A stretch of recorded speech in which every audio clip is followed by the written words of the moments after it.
morning we will have very short videos, one concerning the GreenMetric Ranking, and the other one a very short presentation of our university.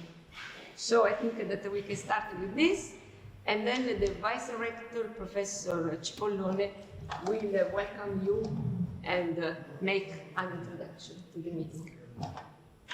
Okay, thank you very much, Anna. Thank you very much to everybody. Dear participants, it is with a great pleasure that I can open this meeting as Vice Rector, bringing you the best wishes from the University of L'Aquila, which hosted yesterday the coordination meeting of the GreenMetric Italian network, and which is hosting today the national conference of the same network. I am really proud to know that the University of L'Aquila had the role of the Italian coordinator of the University of Indonesia GreenMetric University Ranking Network, after the excellent work made by the University of Bologna, in the same role since 2017 year. I am proud also to know that the position of the University of L'Aquila is really high in this ranking. So, to demonstrate in this way the attention, the sensitivity that the university reserves to the sustainability aspects and to the sustainability behavior. I apologize to be only online this morning instead of being in presence, but previous engagements prevented me to be present, and also prevented the presence of the director, Professor Edoardo Alessi. I thank Professor Anna Tozzi for having organized this meeting, these events, and also the foreign professor, Tommy Elias, and Professor Ryuki Arvayu of the GreenMetric team to be here in L'Aquila and answer to the question which will come from the audience. Let me present briefly in few words the university that I represent, the University of L'Aquila, the city in which you are. L'Aquila is today a beautiful city. It is a jewel, we could say, with the medieval architecture whose origin go back in time to several centuries. The citizens of the territory of L'Aquila were among the few who resisted to invasions and to other war aspects. L'Aquila were among the few people which had the capability to, let's say, keep for a long time the tradition and the behavior. So L'Aquila could be considered like an enclave that was never completely occupied, avoiding to modify its tradition. Mountain people, we could say, tough and resistant. Unfortunately, as probably you know, recently L'Aquila had a famous earthquake in 2009, which hit it 14 years ago. The city was seriously damaged, and today you can still see part of the city which are under restoring, while the villages around the city are still waiting for more important actions. Anyway, the city is ready to receive all the cultural stimulus of the sciences inside the sustainability concept.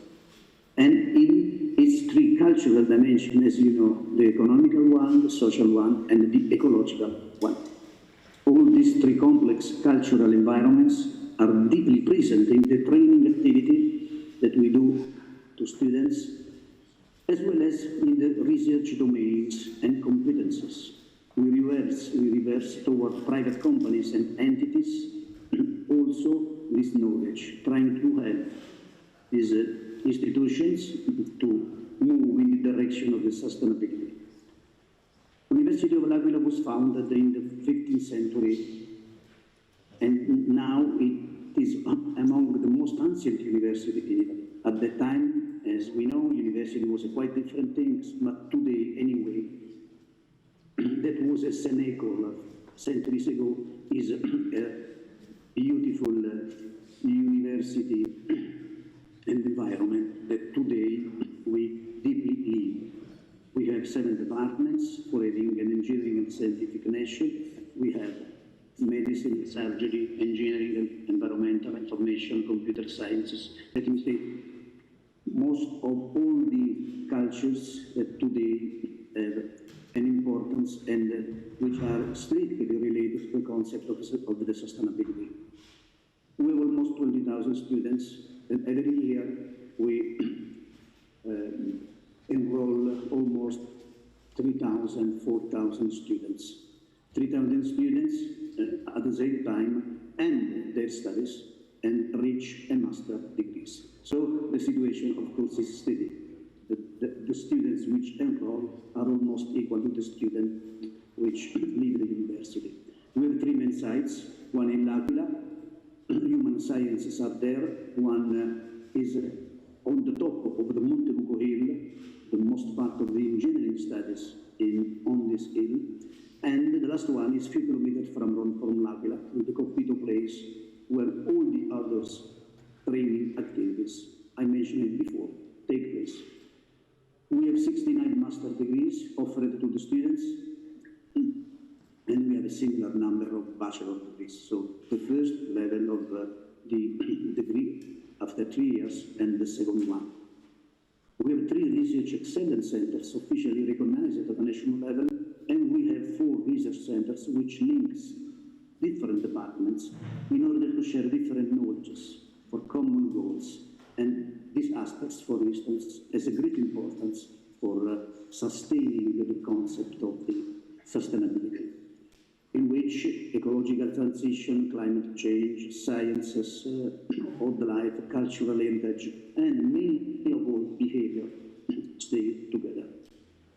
We have 500 Erasmus students which exchange among universities in the world.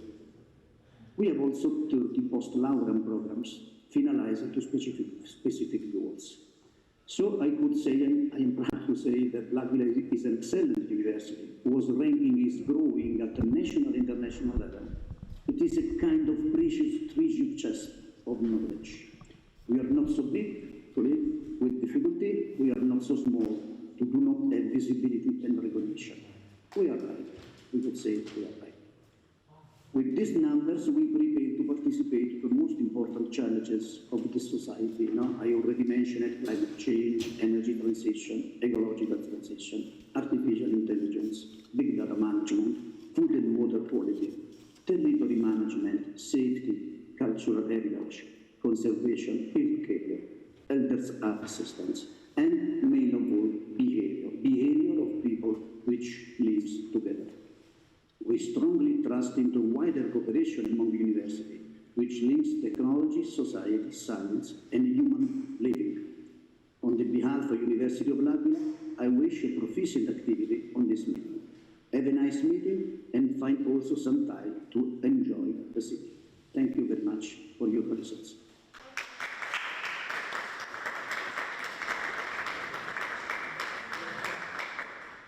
Okay, now our general manager will welcome you. I'll take a short time. I want to say that in last decades, universities have become increasingly more engaged in civic society, mainly in the areas where higher education institutions have built relationships with local stakeholders. Okay. I repeat for our... Yes. In the last decades, universities have become increasingly more engaged in civic society, mainly in the areas where higher education institutions have built a relationship with local stakeholders and worked on co-creation activities to achieve sustainable development objectives. So, our university can play a key role in combating climate change, developing innovations, and acting as a model for the society. We are the university of a small town which is rebuilding itself, so we can give more than any other. So we are very proud and happy to collaborate with you to achieve this kind of goal. And have a good meeting. Thank you. Thank you. And now probably we can show the videos. Anna, I apologize, I have to leave now. So thanks again for the extended talk. Thank you very much.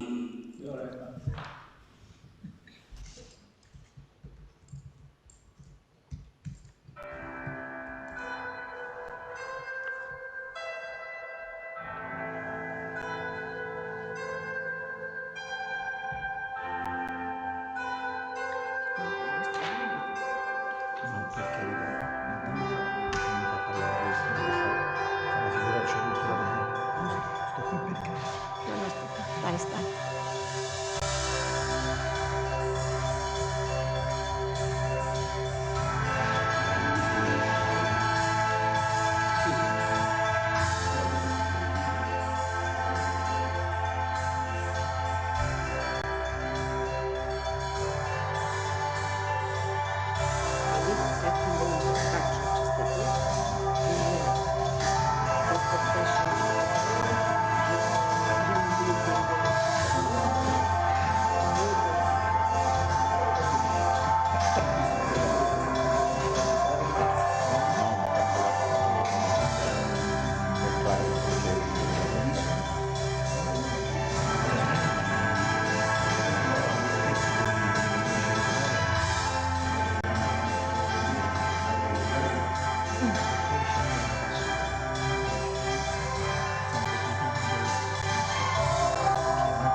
Abbiamo un secondo video sempre di GreenMetric. Sì.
Coperture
So good morning. So we continue now with the video profile of the University of l'Aquila, who is the new national coordinator from this year of the GreenMetric network in Italy. Raggiungo con 2 minuti, facciamo questo video e me la...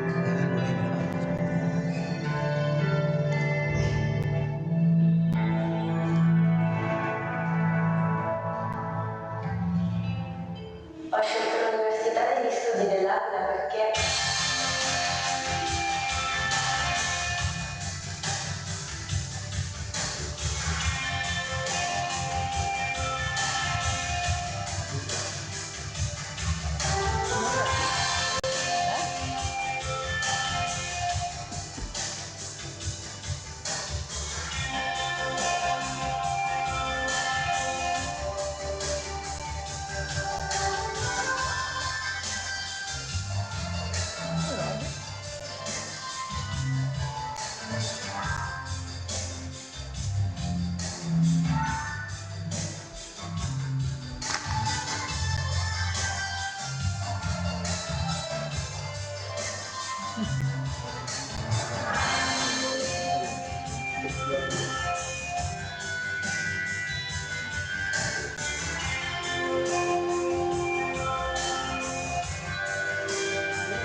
its educational program, research program, and social innovation program are highly intertwined with the town that is the town guest of the University of l'Aquila, the town of l'Aquila and its territory.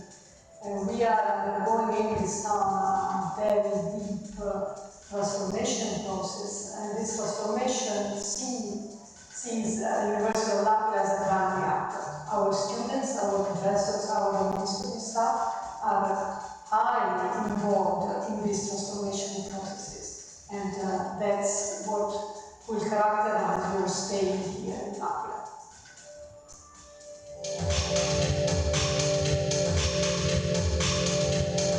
Quando ancora dell'Erasmus non se ne interessava nessuno, questa università, l'Università dell'Aquila, è stata la prima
allorché arrivano nel mondo del lavoro, in quanto hanno avuto la possibilità di toccare con mano la strumentazione.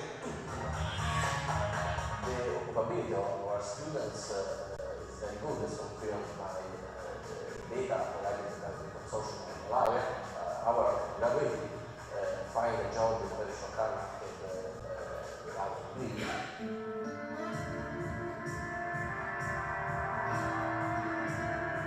Before joining the University of dell'Aquila, I was working in Cambridge, in the UK, in a pharma company. We were working on innovative research for drugs and medicine.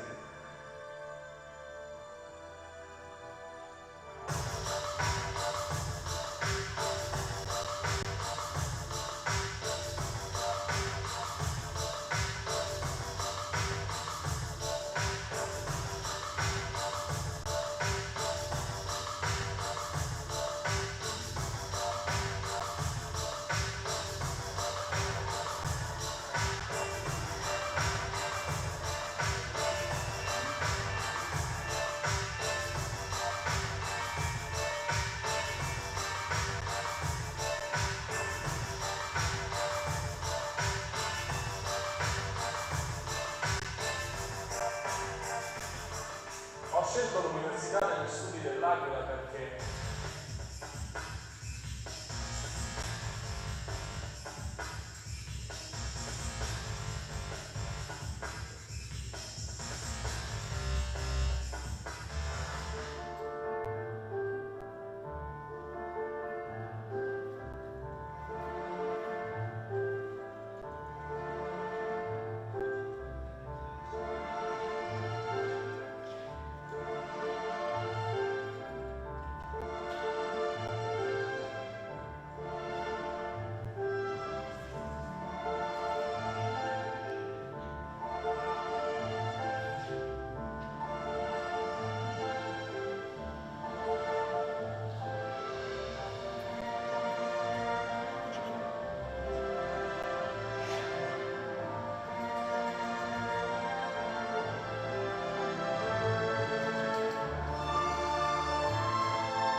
University of L'Aquila participates to all the European programs favoring the internationalization and mobility of students and staff. International master courses and the excellence master course Erasmus that we have is bringing to our university students from more than 30 nationalities. Ho conosciuto una nuova cultura, ho conosciuto tanti amici da molti paesi del mondo. sono insegnanti e studenti che seguono costantemente il tuo lavoro, la ricerca, gli studi e che ti fanno lavorare su quello che veramente ti serve per essere un futuro ingegnere, un futuro lavoratore.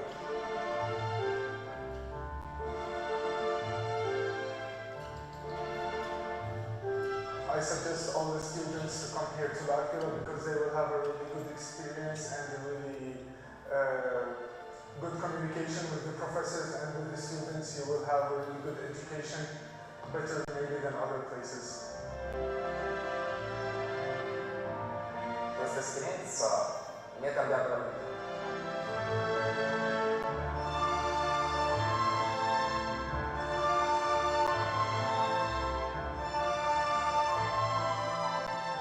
The University of l'Aquila, for those who want to look far ahead.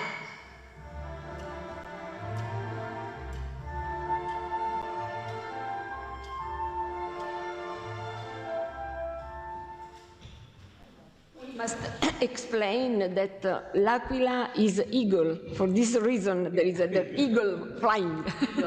Yes. Just. Sì. Even though the name of the city comes probably from aqua, water. Yes. Questo? Mettiti qua. Okay, so dear colleagues, we can start now with the first session. So I would like to invite Professor Tommy Ilias to say some words.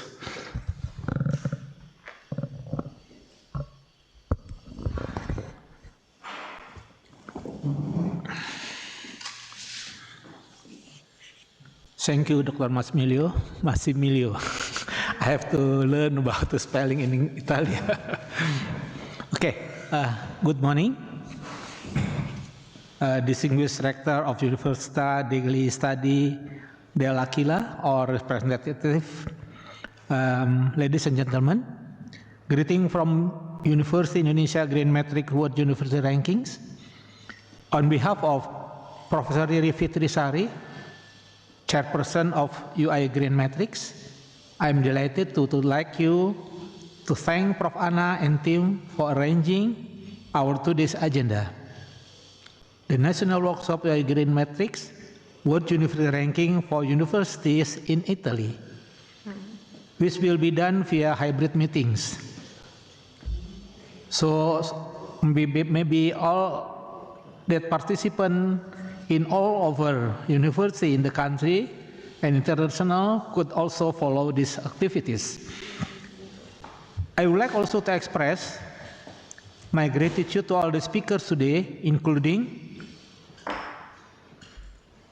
Dr. Marco Marsilio Abruzzo, Region Governor, and then Dr. Ruki Hawayu, expert member of UI GreenMetrics, Dr. Luciana Sacchetti, APPC, Università di Bologna, Dr.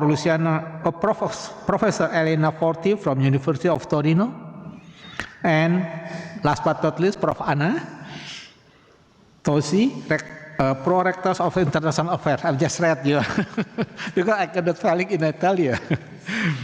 Università degli Studi dell'Aquila. And the last but not least, Dr. Massimiliano, coordinator, Università degli Studi dell'Aquila. Am I correct, the spelling? Okay.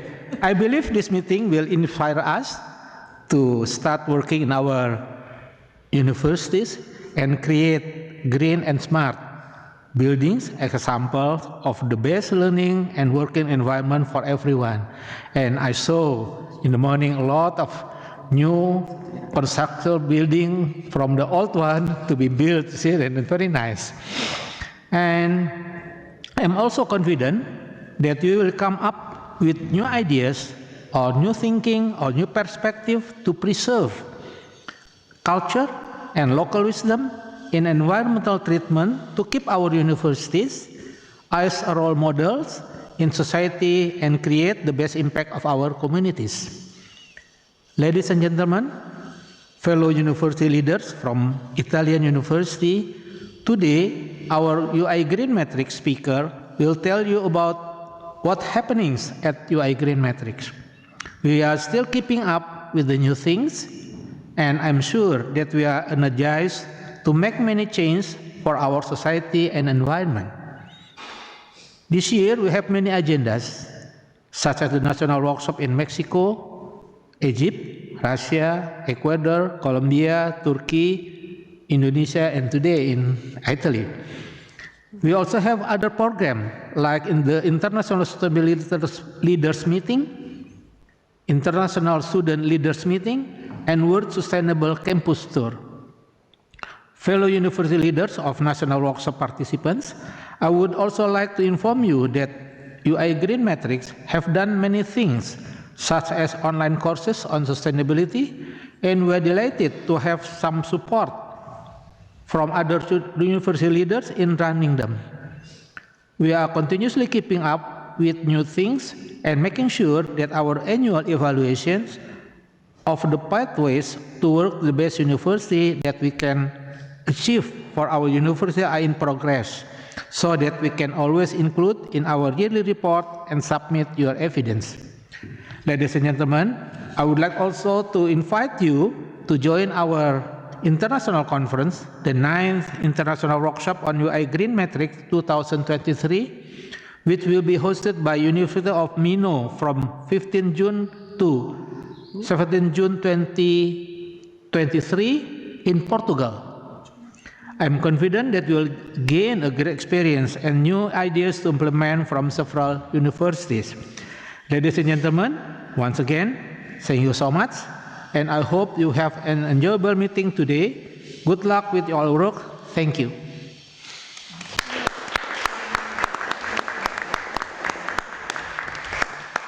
Thank you very much for your presentation.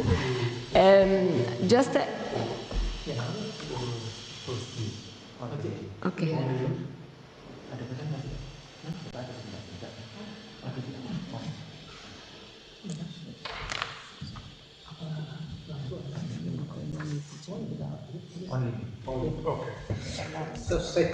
It's okay. What we will do today? Yesterday we met. I mean Italian, Italian network, and we were speaking of several issues, and the main ones will be presented to you. Yeah. One of these very important topics concern the calculation of the CO2 print. That University of Bologna, together with the Cork University in Ireland, proposed and developed a different or complementary, call it as you want, methodology for the computation. And we are very happy and proud to have here two representatives of University of Bologna and Luciana, that you know very well, we all know very well, and we thank always for the big job they did to introduce this new approach to the calculation. Okay, so we can officially start the discussion, the presentation of today after the welcome speech. I would like to thank you all. Patrizia Lombardi. Cosa? Ah, perfetto. Oh, c'è online? Sì, c'è. Prima avevano... Ah, ecco, perfetto, buongiorno. Allora, la professoressa Lombardi, prego. Thank you for the invitation. I will be very short, just to say that I'm very happy that Italian University, in my role of president of the Italian University Network for Sustainable Development, has agreed to be part of the discussion regarding GreenMetric in this national conference. By the way, I will be also in the international one in Minho soon, that will take place next month. Just to mention what the network university is about, is a platform for sharing good practices among the different Italian universities. At the moment we are 84, and we have increased in terms of responsibility. In our mapping exercise we carry out every year, we realize that responsibility in sustainable development issues has increased enormously in our university by considering that the sustainability paradigm is included in the statutory of each university and on strategic plans, as well as the number of green office has been triplicated since 2017. Regarding the ranking, I would say that there are few universities, Italian universities, that are confident in making this ranking as their own ranking, since it is really since it is international based and Italian universities has got some peculiarities like being in historical centers of cities or in more inner areas inside our long peninsula, that is our Italian country. Sometimes we experience that there are really differences compared with other international universities. So I really hope that today national conference will be an opportunity for GreenMetric and Italian universities to realize and try to combine and to understand what are the opportunity of possible inclusion of our peculiarities. I really thank the University of Aquila to host this important conference for understanding better the issues which are involved in international ranking and compared with our Italian university. So really, I hope that you have a very fruitful conversation, and I say hello to all friends there in attending this conference, and it will be my pleasure as well to encourage all universities to take a role and an opportunity of assessment for improving their performance in sustainable development trajectory. Thank you very much. Thank you. Thank you so much to Professor Lombardi for this interesting speech. We are very glad to have you in this conference, and we hope to be practical somehow today and to get some good result at the end of the discussion. I would like to give now the floor to Professor Dr. Ruki Harvaryu from the Universitas Indonesia. Do you want to come here or to use your? You use your. Okay.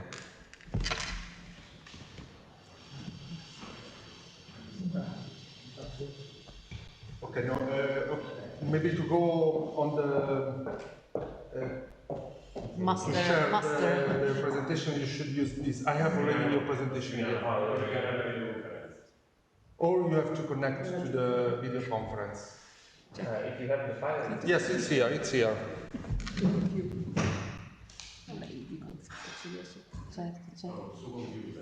No, ok, facciamo così che si fa più. È andata giù la corrente in ufficio. Please sit on this side so you are on the screen as well. Thank you.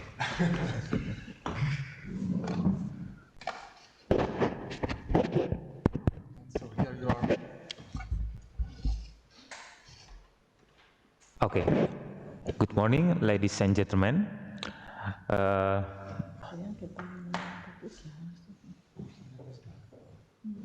Yeah, my name is Ruki Harwahyu. I'm expert member of UI GreenMetric for IT system and networks. And in this occasion, I would like to share about you the latest status of the data from the last year's submission in 2022, as well as some updates in this year, 2023. So in last year, these are the conditions according to the data that we got from a total of 1,050 universities, yeah, and some universities that are highlighted in the picture are some universities in Italy that included in gold cluster. If we divide the total score in 3 regions, gold, silver, and bronze, we can see that in general, 219 universities are in gold cluster, and from Italy we have 14 universities, which is almost half of the total university joining from Italy. And in silver cluster we have 16 universities from Italy, and in bronze we have 4 universities.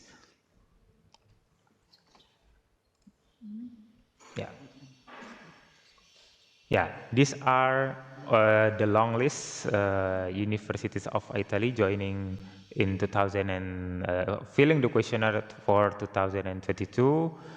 Where we have Università di Bologna rank 1 last year, Luis University, Politecnico di Torino, Università degli Studi di Torino, Università degli Studi dell'Aquila, and so on. Yeah, these are the results, and as you may already know, the total score are not directly from the data that you are filling in our questionnaire, but we do some verification by our expert member as well as the reviewers, independent reviewers. In 2000, during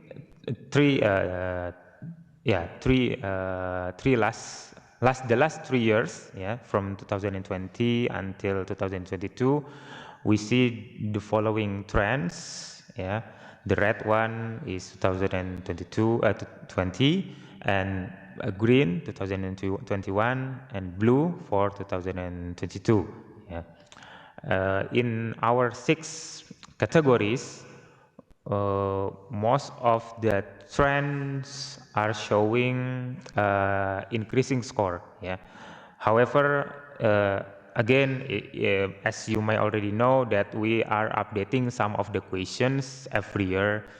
We may introduce 1 or 2 new questions, or we shift or we adjust the option for the answer.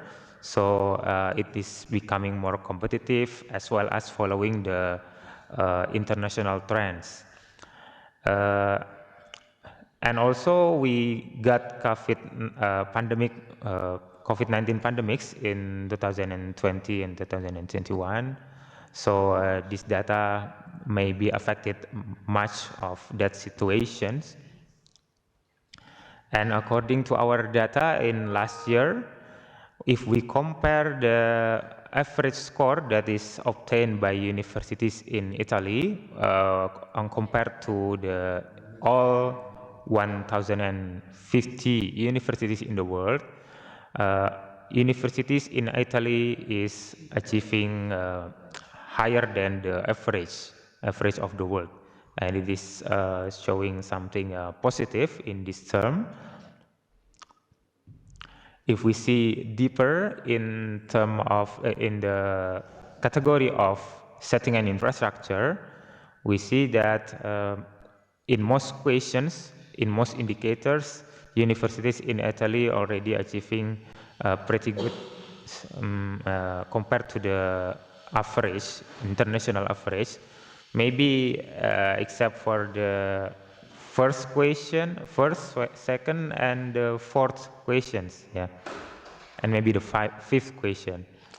Let us first see the 7th question, where the universities in Italy achieving quite good score, yeah, which is percentage of operation and maintenance activities in of the building in 1 year period. This is during the COVID-19 period, and it is showing quite good result. Meanwhile, for the first question, the ratio of open space area to the total area of the campus, and the second question, total area on the campus covered by forest vegetation, and as well as question 4, total area on campus for water absorption beside the forest and planted vegetation. On average, universities in Italy is still lagging behind, maybe of course due to the unique condition that I observe in some evidence that universities are submitting in the questionnaire. Yeah, like here when I walk around the city in this small town, actually, yeah, we have many historical building that is not allowing us to achieving maybe a higher ratio of the open space because the building is already there and it is already historical building protected by the government. Yeah. Now let us continue to the second category, energy and climate change. Again, we are comparing the same thing like previously. We see that in most of the question, in most of the indicator, universities in Italy already achieve higher than average. Yeah, maybe we can also see that in EC4 or indicator number 4, total electricity usage divided by total campus population. In this question, on average, universities in Italy are still a little bit lagging behind the average of universities that are submitting their data in 2022. Yeah. And EC8, number 8, for total carbon footprint divided by total campus population. Maybe we will discuss more about this because as I heard previously, we will maybe some of you have a different idea in or alternative idea in computing the total carbon footprint. In waste management, in the third category, is all good. Yeah. So yeah, I think we can. We don't have much to discuss. Yeah. In water management, in average, universities in Italy is a little bit lagging behind for question number 1. Yeah. Water conservation program and implementation. Yeah. We will see again if we need to consult the guideline for these questions. And for number 5 in water category, water pollution control in the campus area. Yeah, we see that in we try to collect the data and again compare it to the between the universities in Italy and overall universities. Yeah, because this one is a little showing a good or promising result. Yeah, in Italy, yeah, we can see here. Most of the university answering or choosing the highest score, yeah, which is 50% already achieving or already choosing the highest options. Yeah, and we also do verify this answer by checking the evidence that are submitted to our system. Compared to the average universities in the world, most of them are still on the left side in the red area here, which is still at the early stage. Yeah. For transportation, this is also showing good result for overall average of the Italian universities, and education as well. Yeah, although here we have this similar score, but anyway, this is still on the average. Yeah, for ED5. A number of student organization related to the sustainability. Yeah, that's all for the previous year. Now we are moving to 2023. we are taking the topic of innovation, impacts, and future direction of sustainable universities.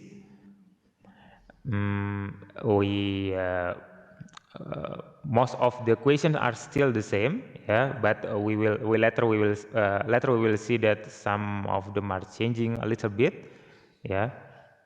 In SI and in energy and climate change, also most of them are still the same. And in waste management, we introduce one new questions. We are asking, or we are surveying 3R programs in university waste, reduce, reuse, and recycling. And in water category is all still the same.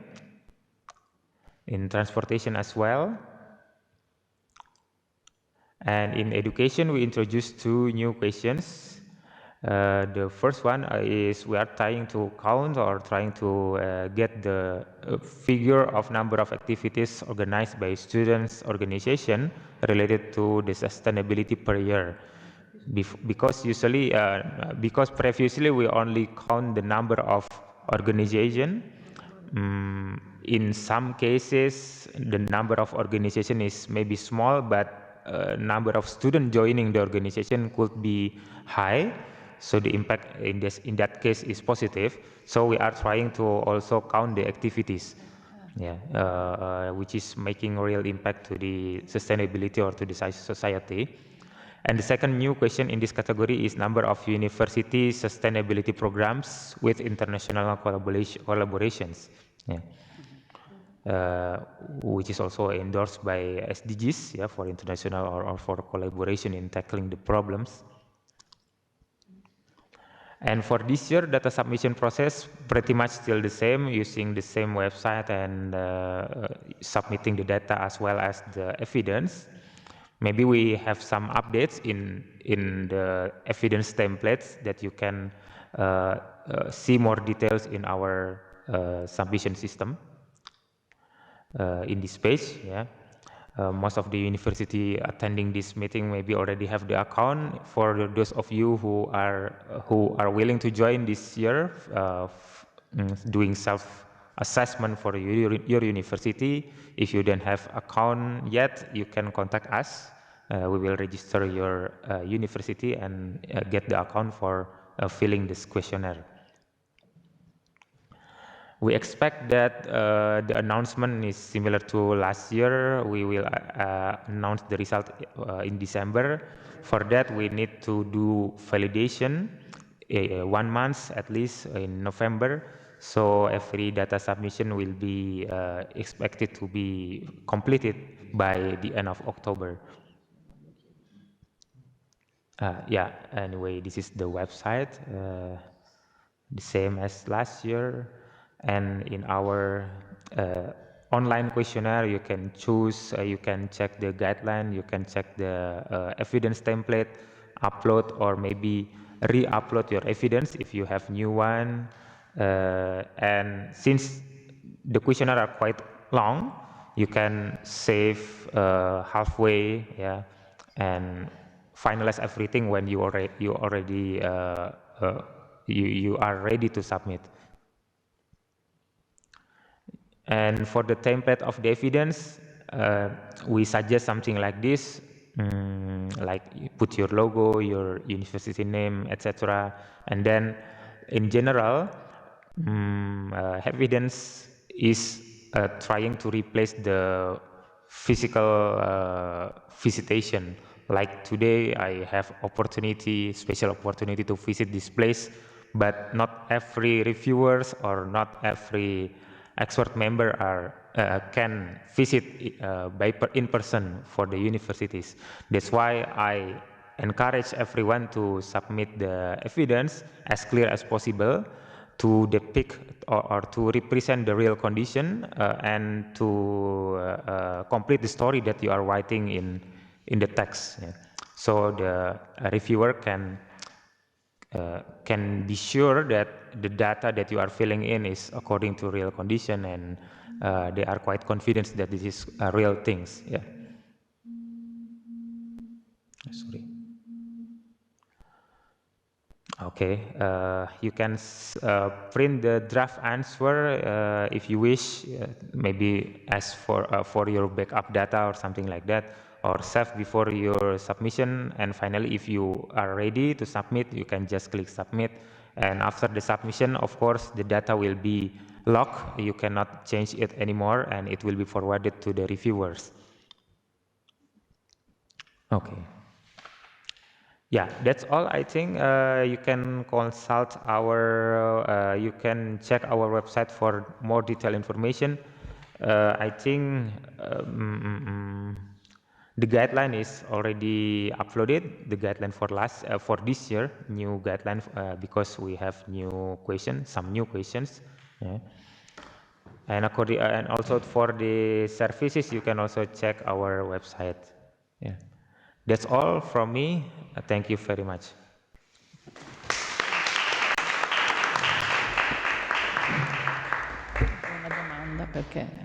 So thank you, Dr. Ruki. I think this will be very useful for everyone, and especially for those who are going to do the first time the application for GreenMetric. So, for example, Simone from Urbino.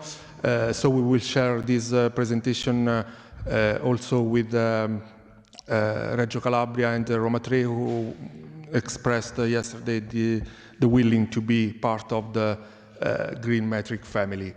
I don't know if there is any question. Yes, Luciana. It's a great opportunity to have two experts here, because I have some questions for you. My questions is regarding the evidences. You said that last year we have 1,050 universities. The evidence are 41. So if I multiply 41 for 1,050, I obtain 43,000 evidence. Since you have 1 month to evaluate all the questionnaires, can you say us something more about how do you use the evidences?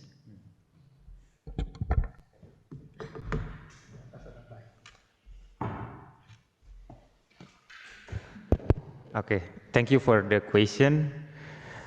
First, I would like to say that not all of the 1,050 universities are reviewed in only 1 month, because some of them already complete the submission earlier. Like maybe for now, because the introduction of new questions, the guideline is just completed this month. Usually, by next month, some university, a small number of universities already completing their submission. So we can forward that to the reviewer earlier. But of course, the majority is yes, the majority we do it in 1 month. How we use the evidence? The evidence is fully accessible by the reviewers, so they can check. And it is in PDF, so yeah, we don't need them to do any modification. They just check.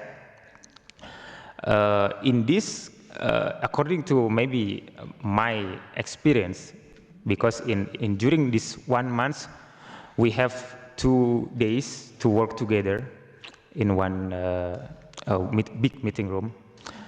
And during these 2 days, usually we are discussing something that not very clear. But in most of the case, in most of the time, we already give the guideline for the reviewers. We also give the template of the evidence for them. So it is helping us when we are doing review to see the same template, and we expect that, for example, for water, for example, yeah, we expect that in most of the case, the universities are showing the facility of water treatment, something like that, and showing maybe the map and the description. The placement is quite the same because because most of the universities are using the same template. This make us faster in checking the evidence. So generally we are not reading all of them, but we do read, but not in detail. And we check the data. If we are still not sure, we still can we can check, for example, Google Maps. We try to find the data by ourselves, or Google Earth, or Wikipedia, or some other resources in the internet. Yeah. So in general, that is how we use the evidence. The evidence is again the first, the primary source for reviewer to check the data. But if he or she feel not confident just by reading the evidence, he or she will check another sources. Hopefully, I'm answering your question. Maybe Prof. Tommy will add some information as well. It is a technical. If you times 1050 times 41 something, so 40,000 is it? And we have around 30 to 40 reviewers. So every reviewers will have around 30 universities to be reviewed by them. And of course, we have give them before we review. And we have some 1 day to make a so-called workshop, how to evaluate and what's the focus on the indicator sometimes, because we saw in almost every year we know exactly which indicator. Sometimes there are a lot of different interpretations sometimes. So we give it to the reviewer. So the reviewer have got exactly what is it in the questionnaire. So hoping that, and then after that the reviewer can do review by themselves, and then before after the reviewer completed their reviewing, and then we have also another day to discuss everything what they have done in review. If they maybe have got maybe too higher score or maybe too low score, so we check again, because we had a committee.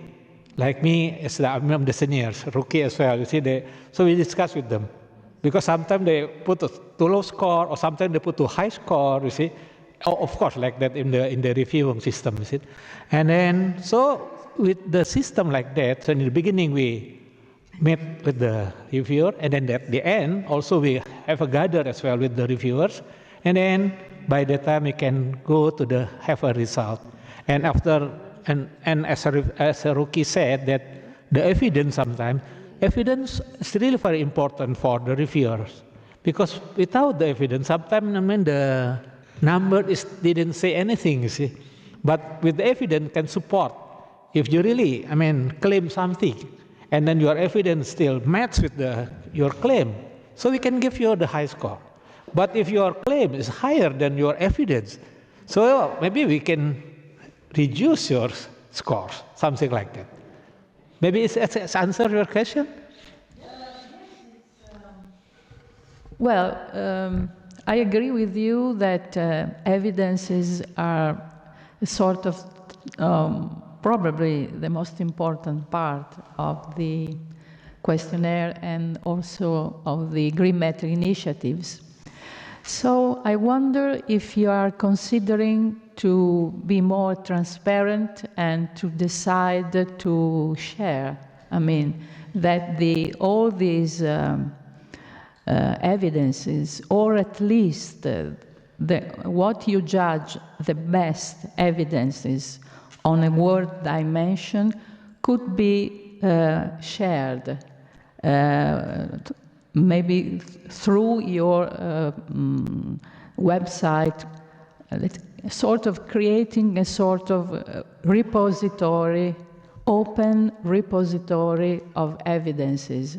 Because if our goal is to really improve in sustainability in the category that you consider important, it will be very useful to really know what are the activities of other universities.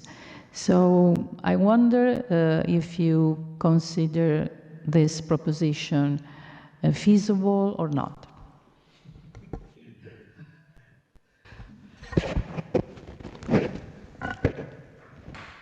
Do you mean it is open for all, like University A, University B, anything, anyone can see and download?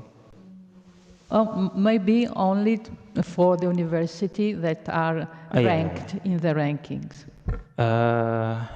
Isn't it already included in the fact file that we distribute? Yeah. After we are announcing the rank, every in the fact file, you can only see your evidence.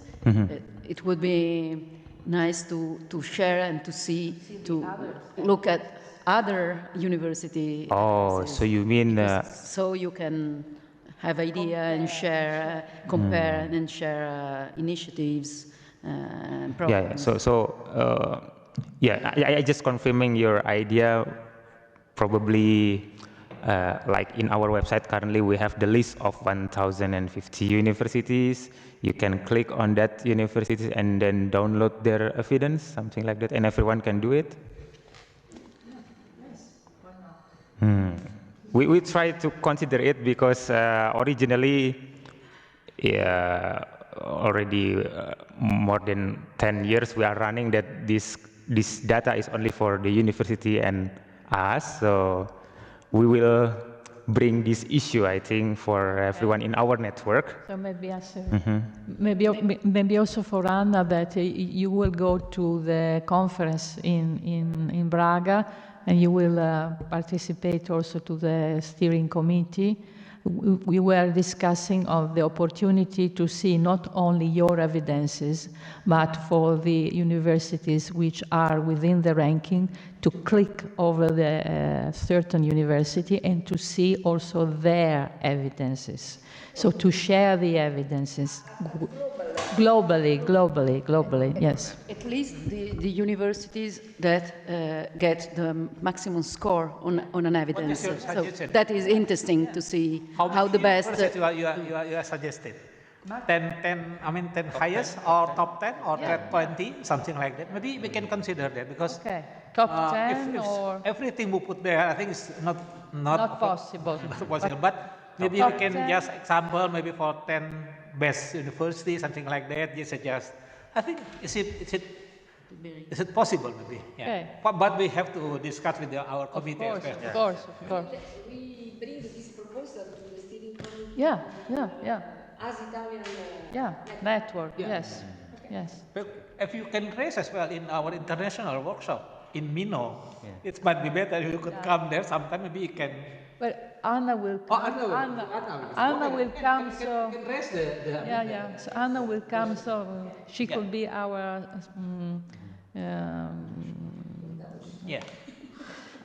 Our presenter of this idea.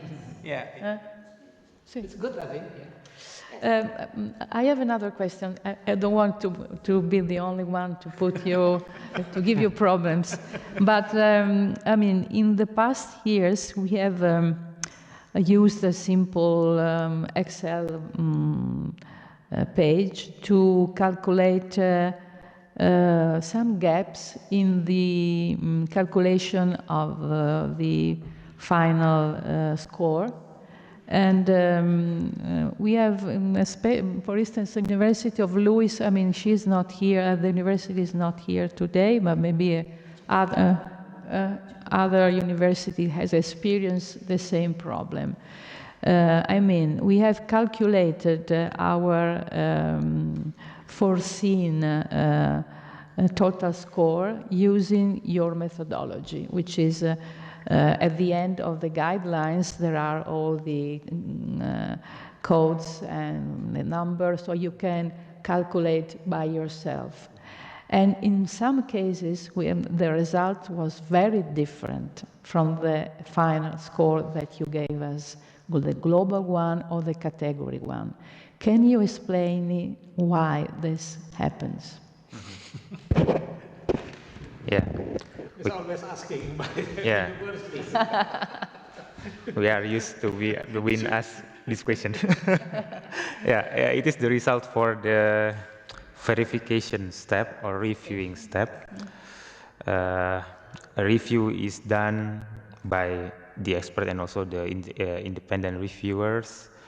They are actually one additional information that I would like to add from the previous answer is reviewer also have the data.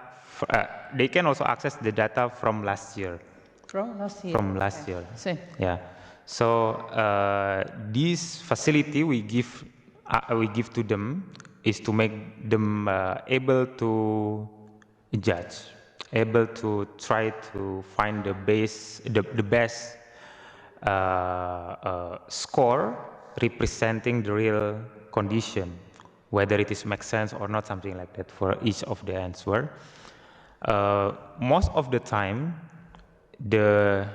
if reviewer is decreasing the score, or for example, a university is choosing the highest score in one question, but reviewer is not agree or not sure that whether this is correct or not according to the evidence and additional effort that they make to clarify this answer, he or she will decrease. Maybe decrease it to last year because he or she also can read the data from last year, or maybe judging from last year, comparing last year's evidence and this year's evidence, something like that. This is very casuistic. I mean, each reviewer or each question can be different and each university can be different because of this verification step. Yeah. Ok, quindi controllano con gli anni addietro, una cosa del genere? Controllano con gli anni addietro? Sì. Reviewer can also vanno check indietro. last year. Okay. And like Prof. Tommy already said, after reviewer are completing the review, we gather together again to check if there are big jump. Big jump, okay. Which is not make sense usually. Small. Small down, because usually almost universities increasing. Especially during the COVID-19, many situations are changing.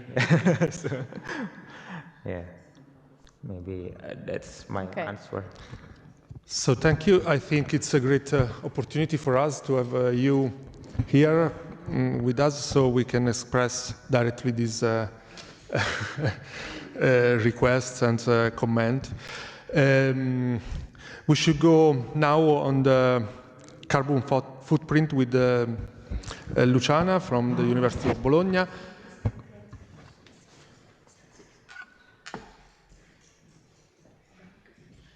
I should have you. Okay.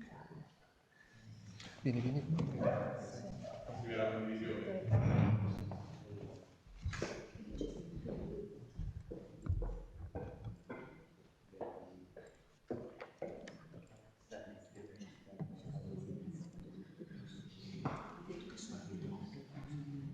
Ma come si può andare avanti? Qua? Questo? Sì. No. Okay, I will be brief in this presentation because it is rather technical and I am not a technician.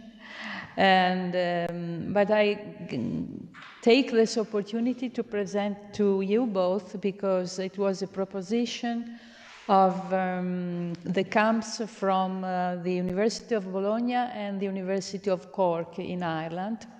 We have make a confrontation between our different way to calculate carbon footprint with the aim of proposing to GreenMetric a method that could be shared to all the university, if you consider feasible, of course. In the last steering committee, which was online, was very difficult to present it. I mean, there was really not the opportunity because all the participants were just giving greetings or say just few things. There was not the real time and concentration, let's say, to present this, which is a rather technical proposition.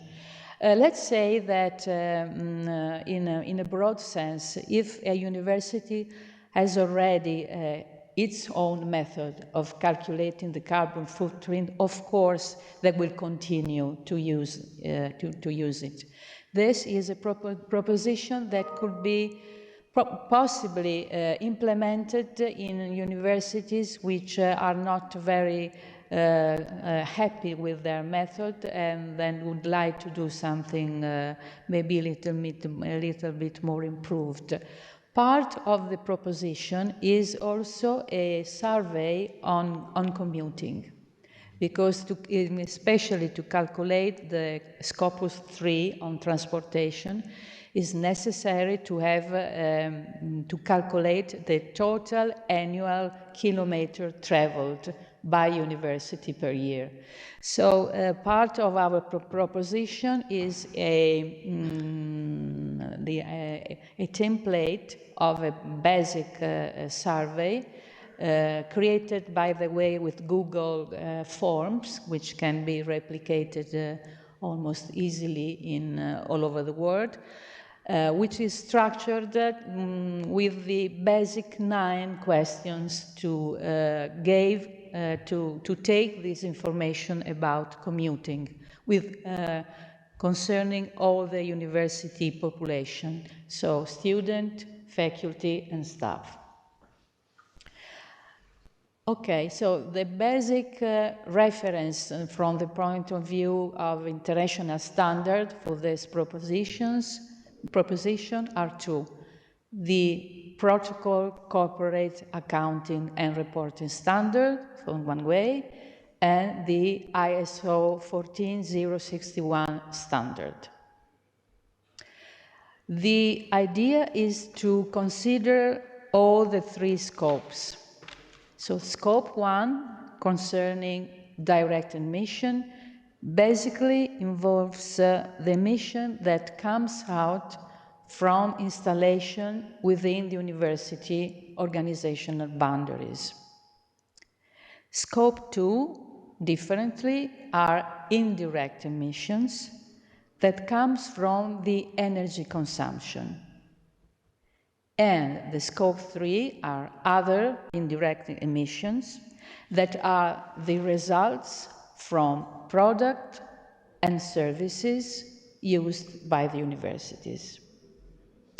Now, to calculate the carbon footprint is essential to have emission factors. Our suggestion is that each university should use the national emission factor. Why? Because the context is fundamental. So it's very different to calculate a carbon footprint in Indonesia and in the city of Aquila. So the basic suggestion is please use the national emission factor. In this table, there are a list of more common for Europe, for Asia, for all countries, and for Italy. When we have calculated the carbon footprint of the University of Bologna, we have mainly used the emission factor generated by ISPRA, which is an organization that deals with the environment from the technical point of view. Now, let's look in details each scope and each activity. So in scope 1, our suggestion is to consider stationary combustion, direct fugitive emission, and mobile combustion, and liquid fuel and gas. For stationary combustion, we consider both liquid and natural gas, which the total quantity of this fuel consumed of course, has to be multiplied for its emission factor.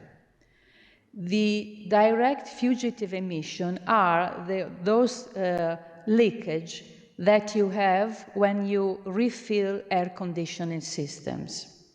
And again, this amount has to be lost, charged or lost during the refilling, should be multiplied for the emission factor. And the mobile combustions is the fuel that is used to refill the university car, which are not electric, of course. So it is the gasoline that is used to refill the university, let's say, traditional cars. Scope 2. Scope 2 is indirect emissions. It's regarding the electricity that university purchased. For Italy, for my university, we have indicated 0. Why?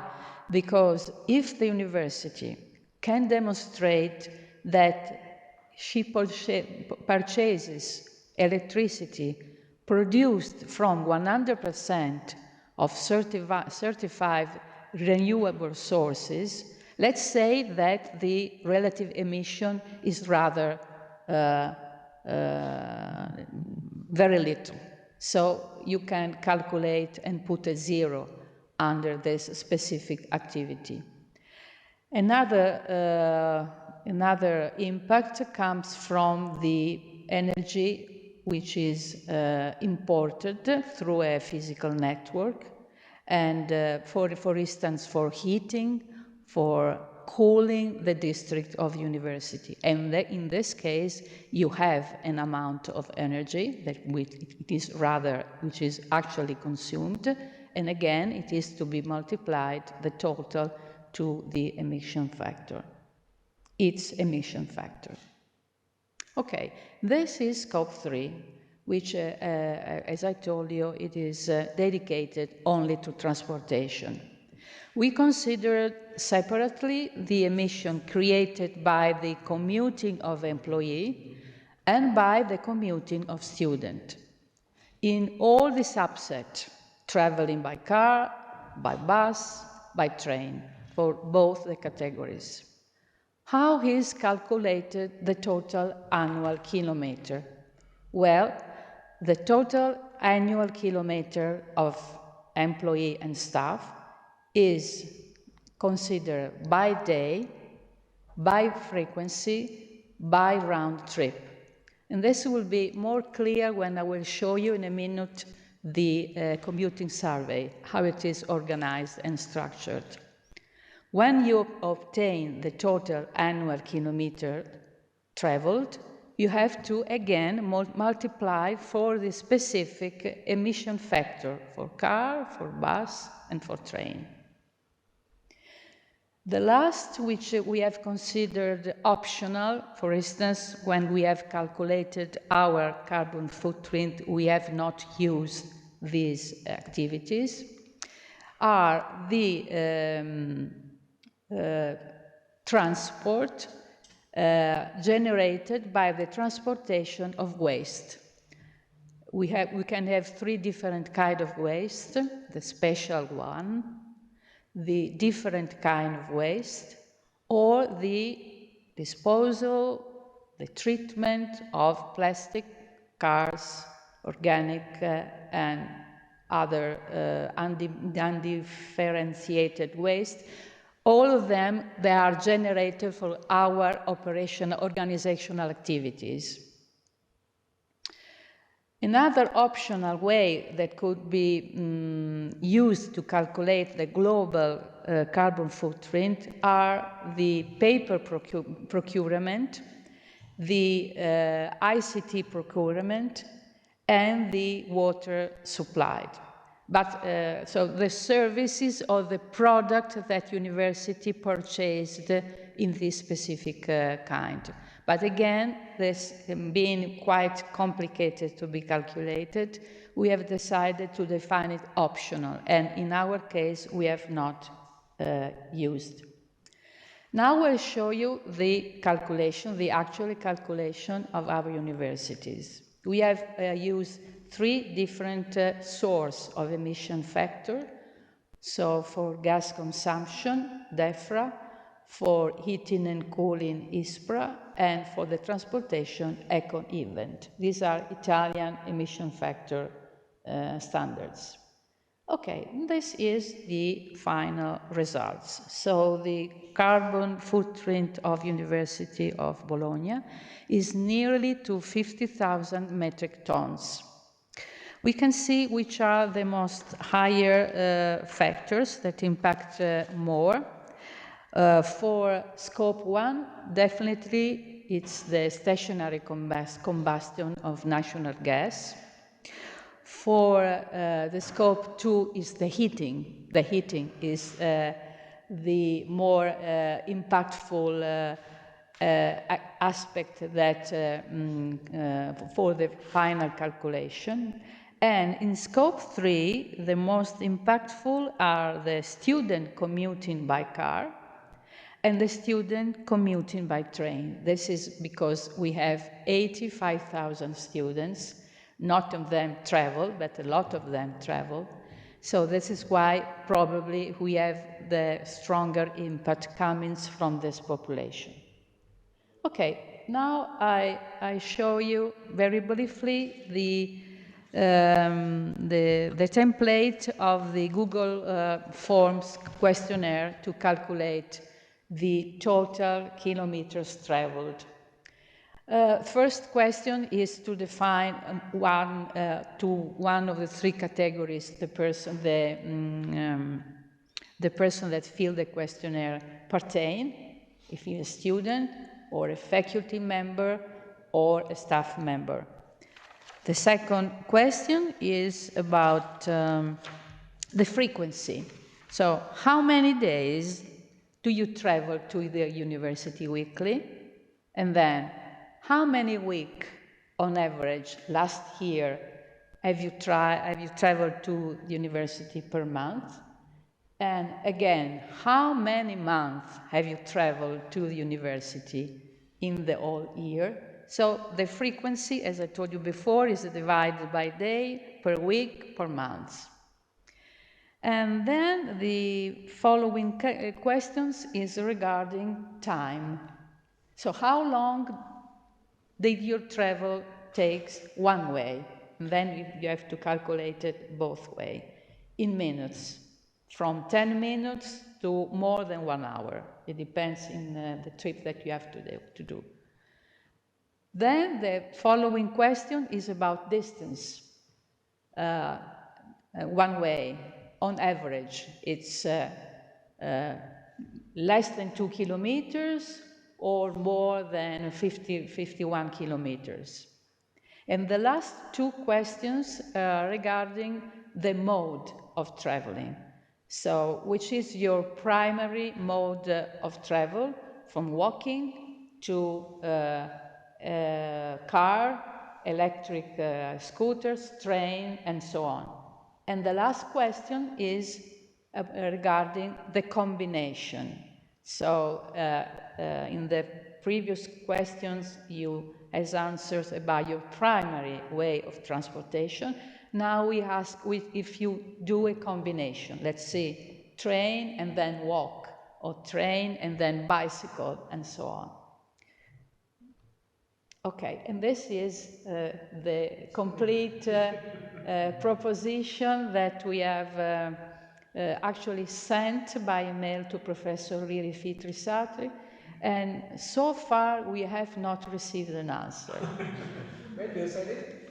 What? When do you send it to Professor? It was sent last year during, just after the steering committee, so during the last conference, which was held, I don't know, in Asia, but Zoom meeting, isn't it? yeah, in Zoom, exactly. In September, in September in Iran. In Iran. Okay. In September in Iran. Okay. I will remind you. Okay, thank you very much. We can send it again. Why not? Yes, I would like to thank Luciana for the work in name of all the network for all the work done. So thank you very much for the work and for the presentation. Okay. I don't know if there is any comment or question from the others. Yes, of course. Yes, thank you so much, Luciana, for this presentation. I'm not a technician or yes, but I would like to ask you if I show or I present this kind of way to calculate the carbon footprint in my university, and basing on your experience, because it's something that our technical office can manage in an easy way. Because, for example, I checked that for my university last year, my technical office calculate carbon footprint using European Environmental Agency modality. And I will ask you if this is something that is far from your proposition, in order to have an idea relating to the time that this office have to spend to produce this data in this way.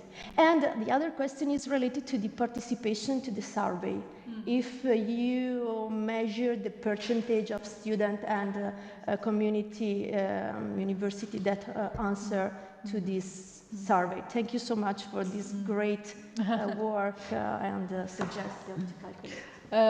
Regarding your first question, I think it depends how many scopes does your university calculate. All the three or only two of them, it depends. And our university do not use the survey that I have shown, which is only structured in only 9 questions. We have a more elaborate survey, which is managed by the mobility manager of universities. So for GreenMetric, we used a more articulated survey for calculate the total traveled annually. But regarding the way how we have calculated the carbon footprint, we have really used this method. And in case I can put in contact your technician with our technicians. Okay. May I ask one thing? Which percentage of respondents did you have for this questionnaire, for this survey? Among students and staff? I think I have to send a quick message by my cellular phone to answer properly. I have to ask Roberto Battistini, who is the travel manager of, the mobility manager of university. I think it's around, I probably, if I'm not wrong, about 5,000. That means, okay, in total. No, in figures. In percentage, I have to ask him, but okay, I will ask him right now. No, just I'm curious because our mobility manager submitted to the staff and students twice, so with some months of difference. And the first time the answers were very, very low. The second one was more successful, but still are not representing the totality, or at least a big big percentage of people. Okay, thank you. Okay, so yes, please. An easy question. For how many years university is ranked if it stopped to fill the questionnaire? I forgot. Let me check. 2 years?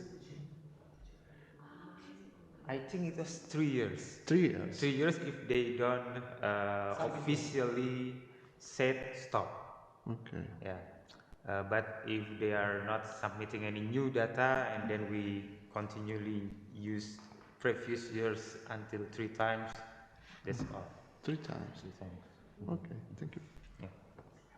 But maybe we will reconsider this due to the pandemic situation, because if last time they filled the questionnaire is during pandemic and now it is post-pandemic situation, maybe, yeah, our expert member will discuss about that. Yeah. But as I remember, currently still the decision is still to use it until 3 times. Thank you. You're welcome. Okay, so we can now have a break.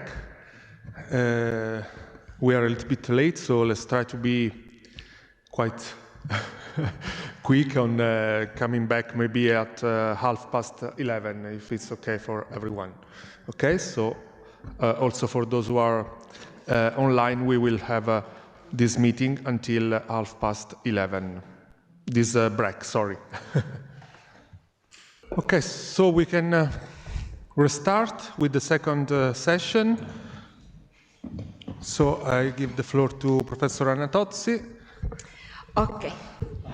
So this part of the last part of our meeting is something that we will ask to our expert from GreenMetric, because we were focusing on water, waste and transportation, because Italian universities generally are located in the city centers or in the cities. So some questions about shuttle, about water.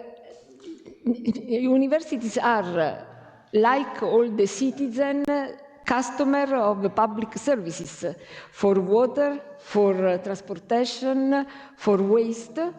And so we have to answer to the questions provided by the question in a different way, because we are not independent.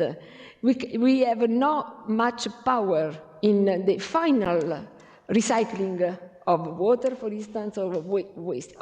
Only something we can do. And so this is the focus of today. And Elena, thank you very much. We speak about transportation and whatever, what else? Everything. You can speak about everything.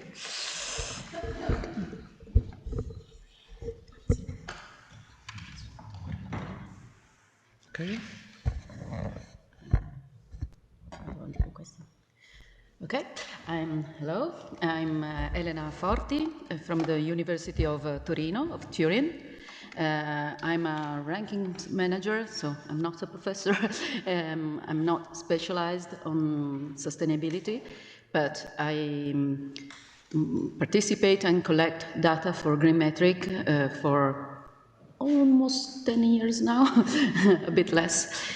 And so we wanted to show you the peculiarity of many Italian universities, which are set in urban setting or in the city center, because as Professor Anna Tozzi was saying, this kind of a university rely on the services offered by the municipality to all residents, especially for mobility, for waste management, and for water management. And the questionnaire, the GreenMetric questionnaires,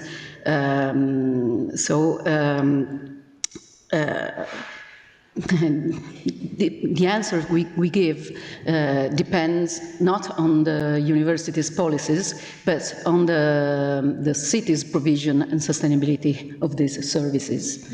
And we think that this does not reflect exactly what the goal of GreenMetric should be. And this morning you showed how we are over the average for exactly this kind of indicators, while we are below average maybe for forest vegetation, because we are urban university, mainly urban universities. Also here in L'Aquila, which is a small town, for transportation, for waste and water, they depend on what the town decides to do. In general, the service companies of the municipality have sustainable policies, even because they are required by law. And so they have advanced means for treatment of waste and water, for quality control, because they must ensure health, safety, and environment protection. There are laws for this. And so we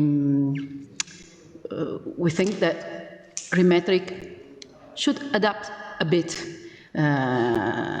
in the options it provides and in the score in a way that the items in the categories of transportation, waste and water can focus more on what is under the responsibility of the university, which is a lot, even if these services are provided by the city, because they can improve the agreements, the deals they make with these service companies, because universities have, the community of the university have a lot of students, a lot of staff, and so they are important for the city, and in a way the items of GreenMetric can find a way to show how year after year the university initiatives grow in their engagement, and so it can be important for the improvement of the sustainable performance of universities. And having these things inside GreenMetric can allow university to compare with what the other university do, and it's about regarding also the sharing of at least some evidence to share the good practices, to know about them. And specifically in the category waste, we have focused on 3 items, which is the treatment of organic waste, inorganic waste, and sewage disposal. Because the waste and the sewage are collected by the city service company, and then they are delivered to authorized waste treatment plants. And almost in every university, in every city, the treatment of organic waste and also of the inorganic sorted waste is extensive. This is why we are above average on these scores.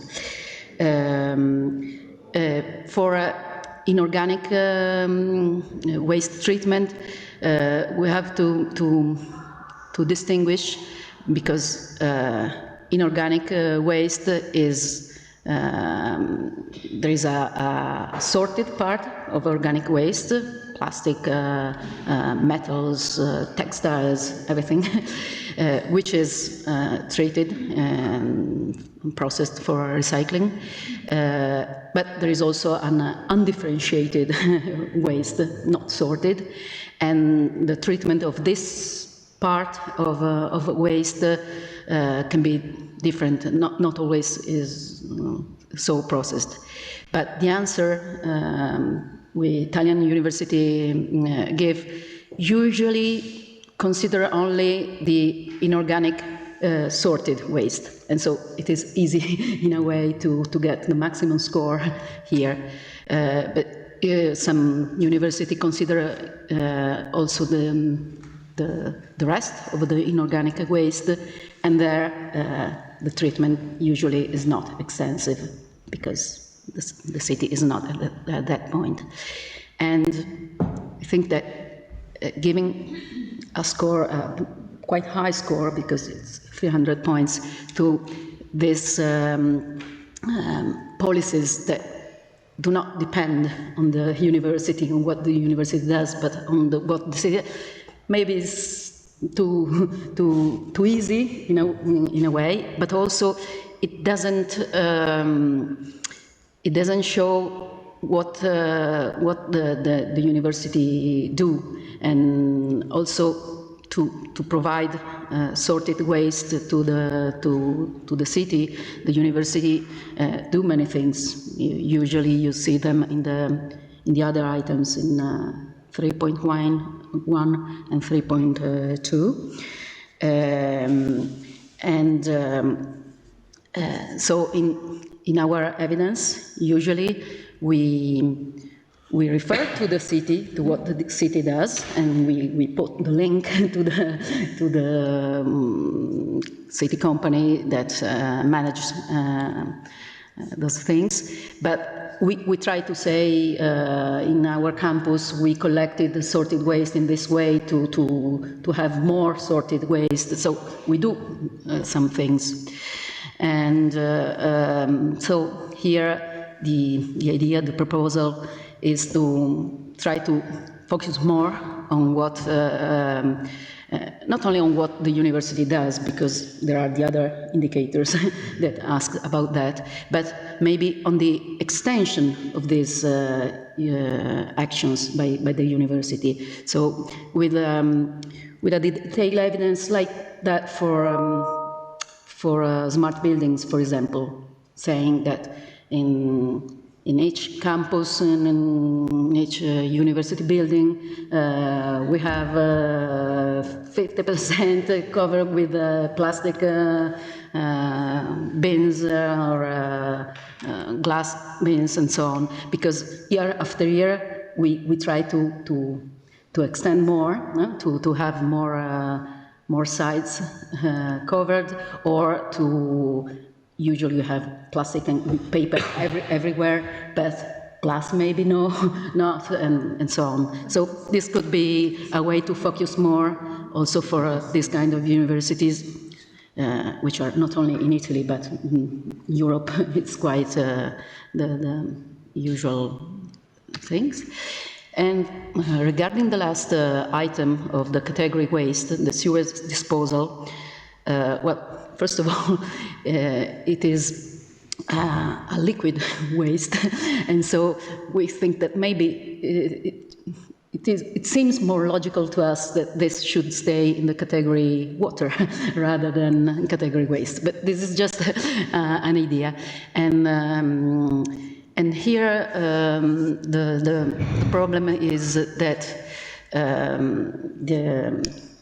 the water company, the local water company, usually has purification plans very advanced, but the last options here are treated for downcycling or treated for upcycling.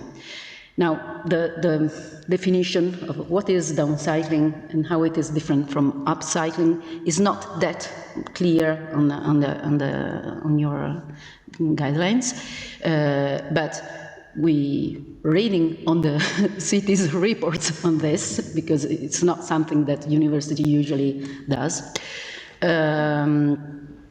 We have seen that it's a very small fraction of all the city sewage that is processed for upcycling. For example, in Turin, my city, it's 1% is treated for upcycling. All the rest is treated for downcycling.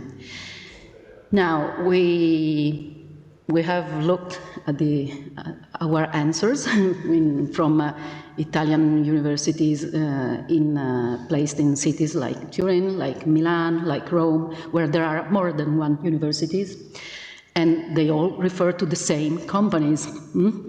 But some answer it's upcycling, others say it's downcycling, because it depends where you put the focus on.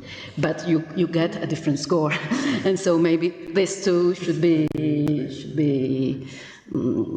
clarified, maybe.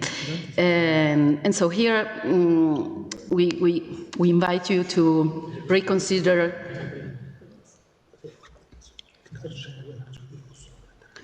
Reconsider the fact that these practices are not under the direct control of the university, and so maybe these scores are even too high for this, or try to focus more on what the university could do to do that. But just an idea. There are just some suggestions here to keep in mind the peculiarity of European city universities. And regarding the category water, here we focus on two items: the consumption of treated water, which is typically from the city aqueduct, supplier of water, so it's all treated water. But we understand that in other parts of the world this could be an important point, element. And the water pollution, the new item last year, the water pollution control in campus area. Here too, we generally have given the maximum answer, the option 5, because there are the pollution control is done by the city water supplier. But also the university usually does some checks, usually with the departments, scientific departments, chemical departments, biology departments, engineering departments, and so on. So and we have room here to tell about what we do. But maybe you could merge, in a way, some items and try to, for example, here too, to say the number of initiatives the university does here, because here you only say if there are programs, but you can say for example, one can have a department analyzing the water for the city, and so this is an initiative, or can do some research that advance the community for the pollution control. So this is just another proposal to change these things. And then the real issue about the transportation. You have seen that not only in cities, but also in a small town like l'Aquila, transportation is usually not provided by the university, but by other parties. And right now, the questionnaire has some answers, some options consider only if it is by the university, and others by university or by other parties. We think that it should be more reflective of what the situation is. If it is indifferent, if it is by university or by other parties, but to focus more on how the service is and how much the university contributes to the cost. So this is, we think that it should be maybe useful to stress more the service provided, the service and the cost of the service provided, instead of by whom it is provided. And this is similar also for the zero emission vehicles policy, because here too it seems that it is important only if it is considered, only if it is provided by the university. But in the big cities, at least, usually there are private companies in the city that provide this sharing or rental of these kind of vehicles, and but the university can still do many policies to make agreements, cover part of the costs, and so maybe it should be more useful to focus on that. And also, if you compare these two items, the not applicable option is gives you the maximum score for the shuttle service, but the minimum score for zero emission vehicles.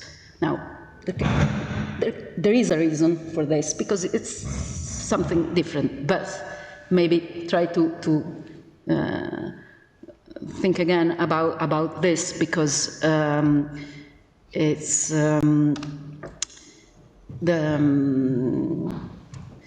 not applicable like this is a sort of on-off choice. Or you have it or you're not, and you cannot see the progress in the mobility policies that the university can carry out,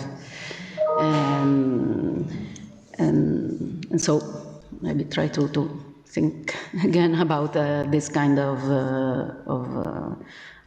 items of the questionnaire to enhance more the progress, the improvement made by sustainable policies carried out by the university. And that's all.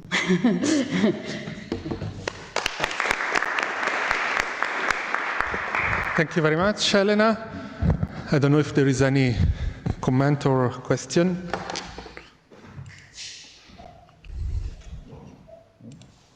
Yes, please. Thank you. Yeah, thank you, Dr. Eliana, for very deep analysis, I think, regarding almost all of the category in our questionnaire. I would like to give some comment, maybe generally speaking. First is about the extension of every questions in our questionnaire. Some of the parts that you are showing to us previously, we already kind of considering more detailed way to measure, yeah. But it is still trade-off, especially for universities in developing countries where they are not in a very good environment, and not, for example, the city is not providing such kind of service for themselves. In that kind of situation, we are trying to make a balance between the effort and the impact. Yeah, in the previous example that you showed to us for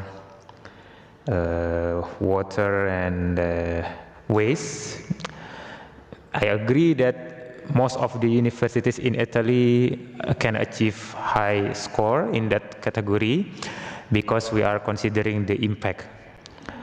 In that way, universities in Indonesia, because Indonesia is very wide area, there are big cities and there are some small villages which is not very developed in that kind of technology or facility. That question is actually try to measure their efforts, because they have to make by themselves. They have to make the sewage system, blah blah blah, and waste management or recycling facilities for themselves, and that is what can we say? Nasib tuh, nasib tuh, yuk nasib bahasa Inggrisnya apa? Fate, yeah, fate. Because you are in that city, yes, that's you have to do to make good impact to the environment. Meanwhile, universities in developed cities already have that facilities. Still, we are checking whether the university is complying to the city's regulation, like maybe providing different trash bins to make it easier for the worker to separate the waste. It is also the effort, but of course it is considered to the Indonesian university that is making the whole system by themselves. It is considerably small, but the impact is the same. Yeah, so both of this kind of situation can choose the right options with maximum score. And of course also thank you again for pointing out about the transportation, TR2 and TR3. Yeah, in TR2, if your campus is not providing a shuttle bus because it is not necessary anymore, like in this city already have buses from the government, from the city, it is not necessary, you can achieve higher score. Meanwhile, in TR3 it is only option 2. We are aware of that, but this is again the balance between appreciation and necessity. In some cases maybe it is not necessary to provide, but we are trying to encourage, in fact, universities in the world, yeah, to make this good effort. Yeah, so we keep that question to appreciate those who are in TR3 about the electric vehicle. Yeah, yeah. So that is in general my comment. And about the upcycling and also downcycling, I'm sure we already have the discussion, but when I search in the guideline, it is not there yet. I think we will revise the discussion. We already find the definition. As I remember, the upcycling is when the product having less impact to the environment. I'm not the expert of this, but let me think about the example.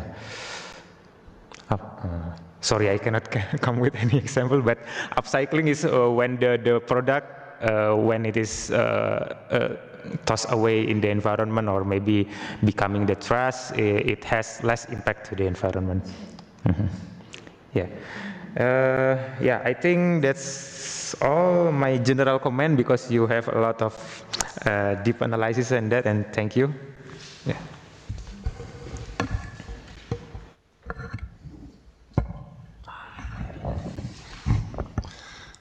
Okay.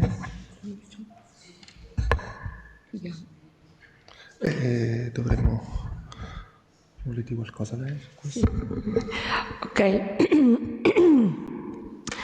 Elena, sorry, was describing exactly what I think all the Italian universities, but I think all European universities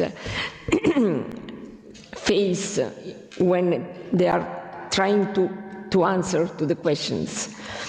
Because the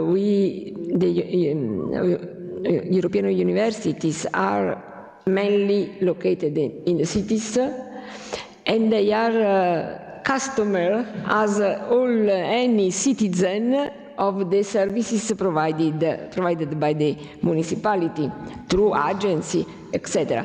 So the questions: how much do you recycle I don't know, water? How much is reused? Does not depend on our structures. We are fully responsible only of the toxic and dangerous waste produced by the laboratory. But also for this, our responsibility is on selecting a good accredited company for the not recycling, for the disposal of this toxic. And in universities like but Bologna and others, where there is a faculty of medicine, there are also very serious toxic, dangerous organic also products from the laboratories, also materials which are nuclear, So for this we are responsible, but of course our responsibility is in selecting the right service provider. And this I think all the universities, also by law, must do. It's not something that can be optional. We have to do. And certainly we can make some educational activities for students, staff, in order to reduce the waste of water, but also to reduce waste in general, the amount of waste. And I think that all the universities were providing the bottles to avoid the plastic, providing also fresh water through fountains or the dispenser, etc. So this is what we can do. About the transportation is even more complicated, because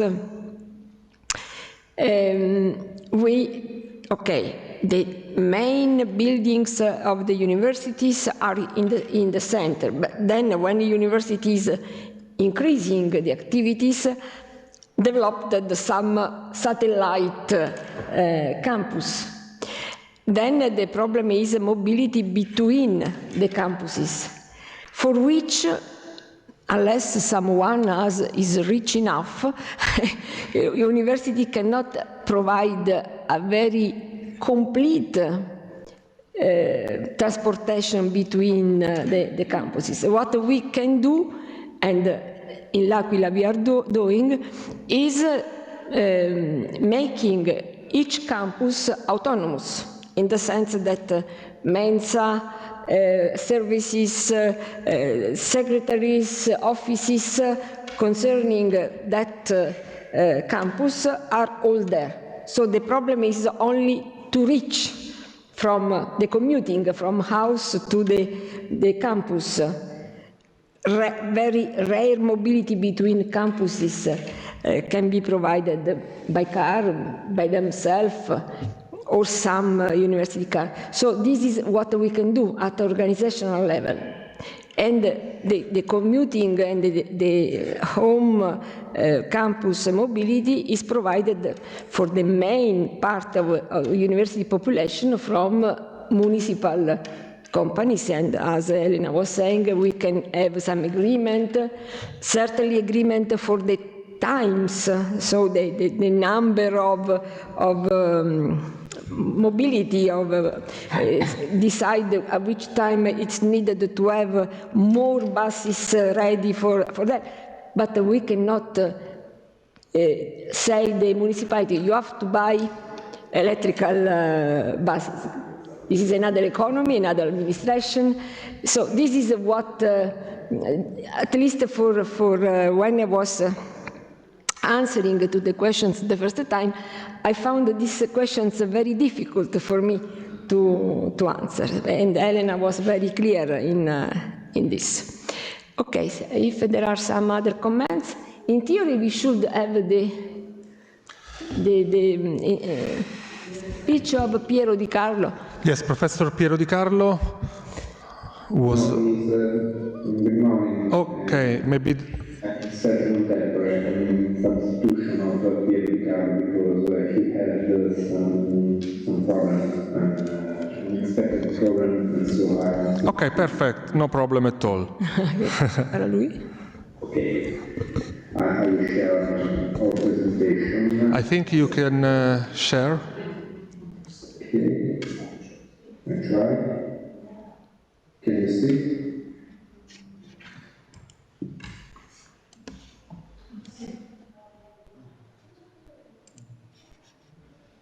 Do you see our presentation? Yes. Don't know why. Okay. Yes.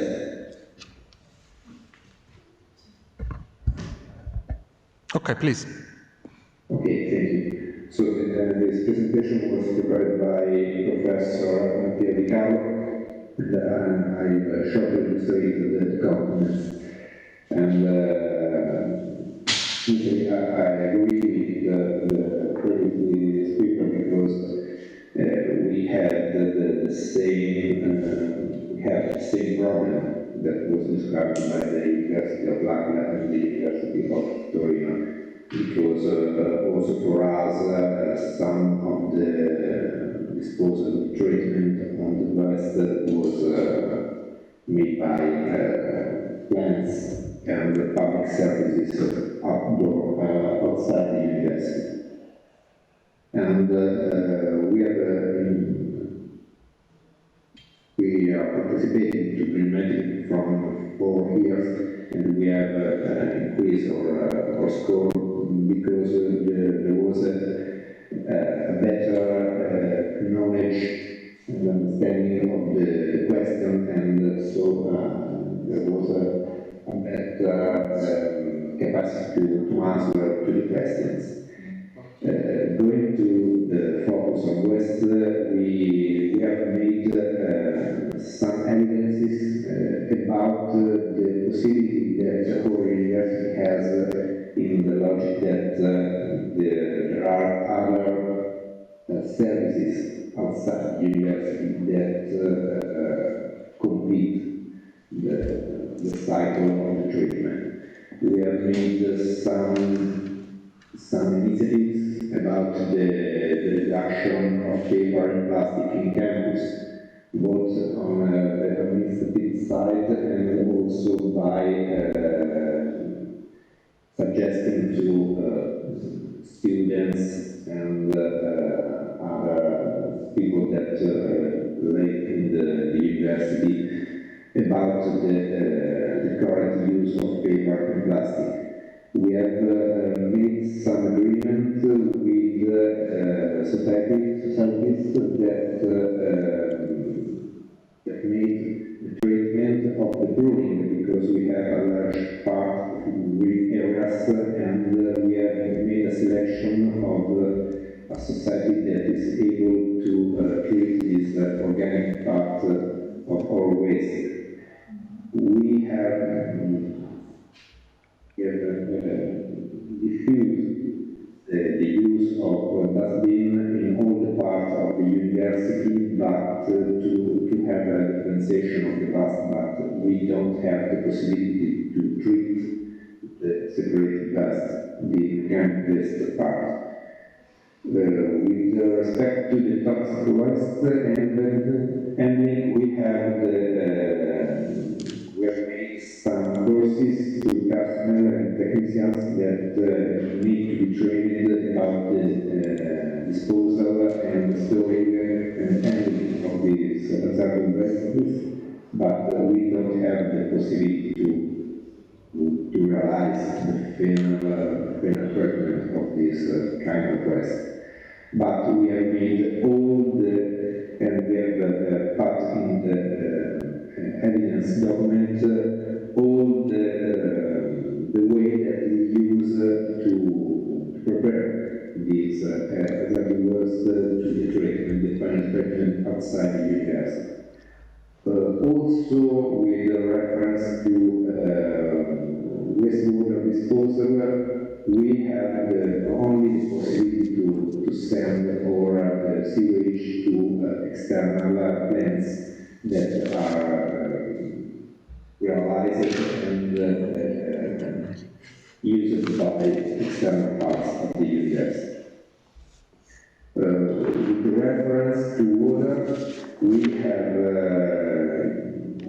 the ability to store the water, both potable and recycled water, in recycled tanks for every building of the whole university. We have two campuses, one in Chieti and one in Pescara, and all the buildings are equipped with this reservoir tank.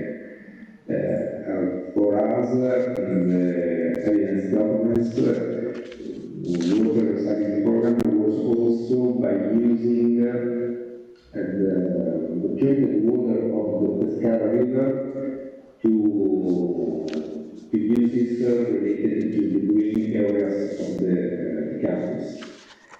And also about the water, we have focused on the preliminary treatment that we need of the water that is used in medical application, because all the water used in medical application is previously treated and then sent to the disposal. With reference to the transportation, we have the same problem that was previously underlined, because we have only the possibility to realize agreement with the public societies that give us the service of transportation. We have only reported the small possibilities that are available in the area of the university and inside the campus. So we have the possibility to use electric bicycles or normal bicycle, because we have the possibility to have a flat orography in the sky, so it's simple to use this kind of system. We have made some application for the charge of electric vehicles. We have built some electric vehicles, but is a small fraction of the overall disponibility. And we have also we have realized some questionnaire about the mobility to realize further agreement with the public services, but the idea is the same that was previously underlined, that we have not so much instruments to obtain a very, very high score, because we can only realize some initiatives inside the campus. It's very difficult to realize the full cycle of the treatment.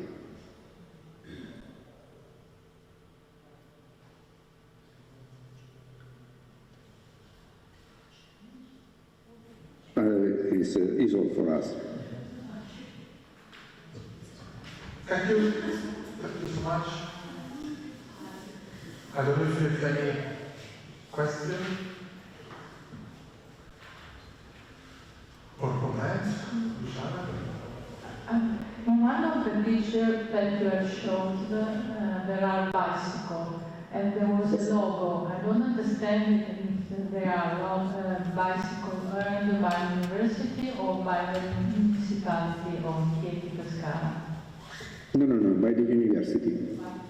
We have bought a lot of bicycle for the campus of Pescara. Not Chieti, that is not so simple to go with the bicycle in Chieti, but for Pescara, that is a flat base, is very simple. So we have bought a lot of bicycle for students and teacher and also administratives. During the coffee break 15 minutes ago, me and a colleague were discussing what happens from the point of view of assurance if a student that is using a bicycle earned by the university has an accident or fall. What happens? Do you know what happens from the assurance point of view? I don't have the answer to this question because I know which kind of insurance was made, but I can request this question and then answer to you. I'm sorry, but I'm not responsible about this part, and I don't know this kind of answer. This is a very important issue. Yes, sure. Okay. Excuse me? Yes, please. Yeah, just adding a small answer for that question. Not answer, maybe just sharing.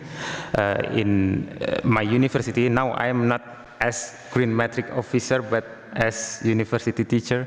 In my university, originally we have our own bicycle, and at that time, as I remember, there is no policy or something regulation about the safety. And later on, one company tried to approach us to provide the bicycle service, and in that kind of service, the term and condition is saying that the safety is according to the obligation of the one who take the bicycle itself. Yeah, no insurance basically. Yeah.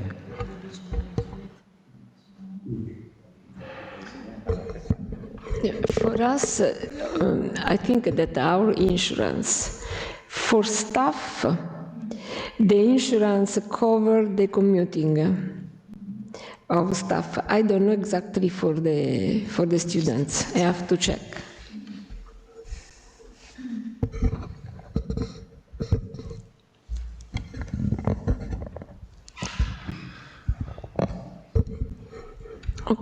Conclusion? Yeah, okay. So now we have concluded all the presentation for this morning.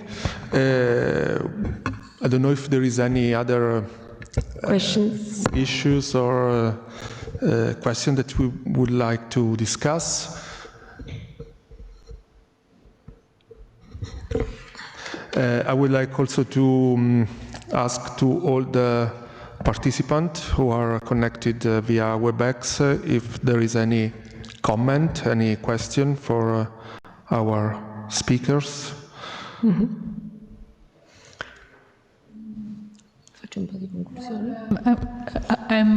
Personally, I was happy that you participate here. I participated to other meetings and with the representative from GreenMetric, but in this case, I think we could have a good dialogue, and you gave us some information. It was possible to ask directly some questions, so I'm quite happy with this. And also, I think that from our representative, Professor Anna Tozzi, there are some inputs that could be brought to the table of the Executive Committee next month in Portugal. Maybe this is part of your conclusion, so I don't want you to take problem. No problem. We are joined. We are joined. Yeah, I mean, for me, the two things that have struck me most are the proposal to share the evidences of the top 10 university in the rankings, to make it available for all the university participants in the ranking through your platform. And the other was the proposition of Elena trying to, if it's possible, to a little bit modify some items to the context not only of the Italian university, but I rather say to Western Europe, Western university, let's say, mostly. And regarding our proposition, we will send it again to the committee.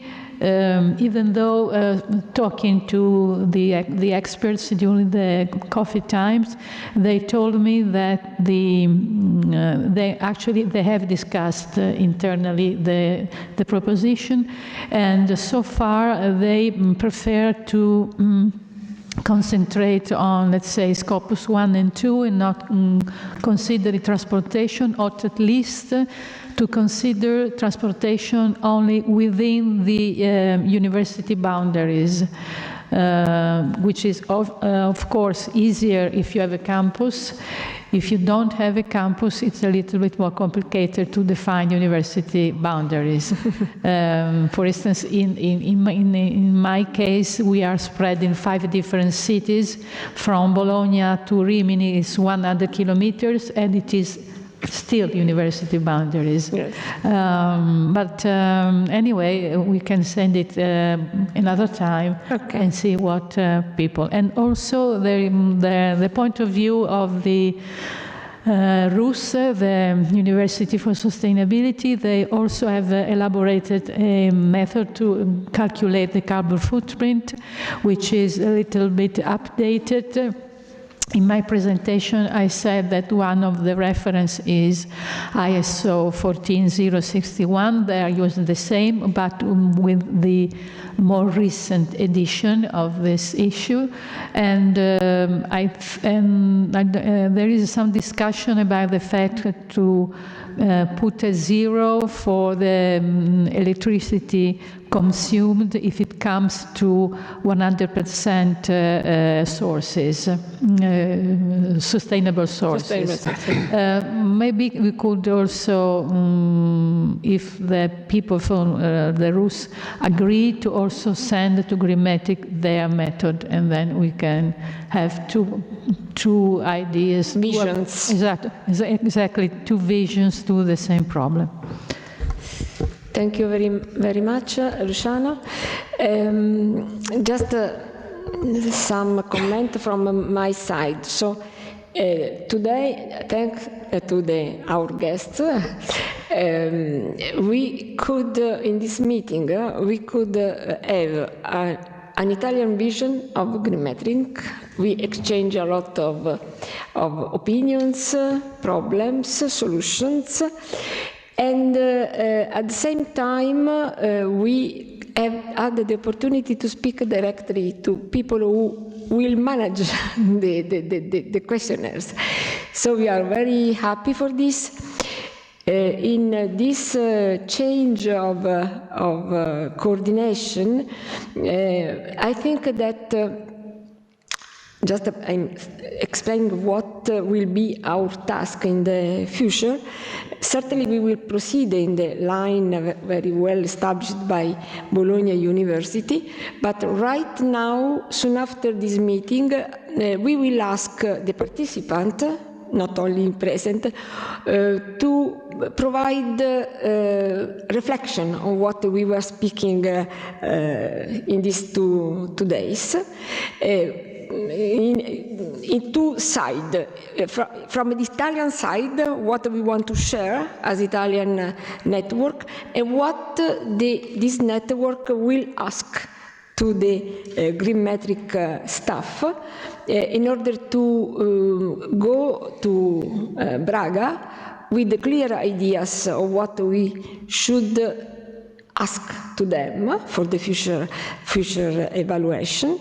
And also, I have a question from you. Do you know if other countries, this was a question from Luciana, I think, or from, if other countries have this kind of network cooperating and sharing experience like Italian network?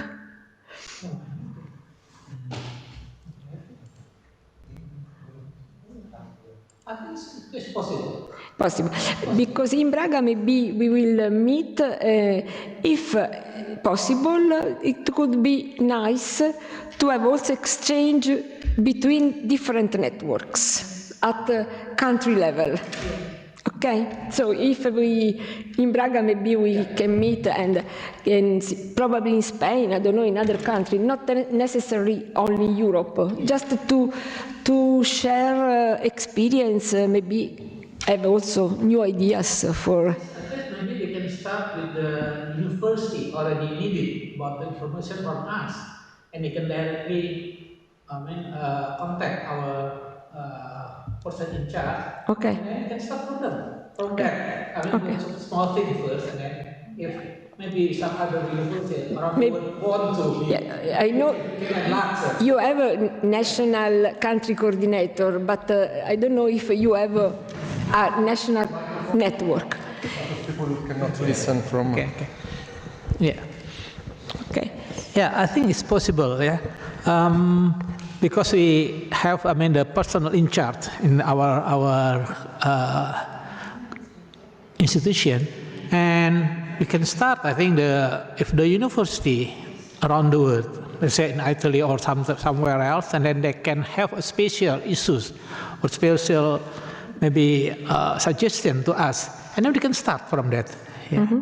If many, maybe we can put some, institution or something like that, because in our GreenMetric institution, now we have also a network around the universities, something like local coordination.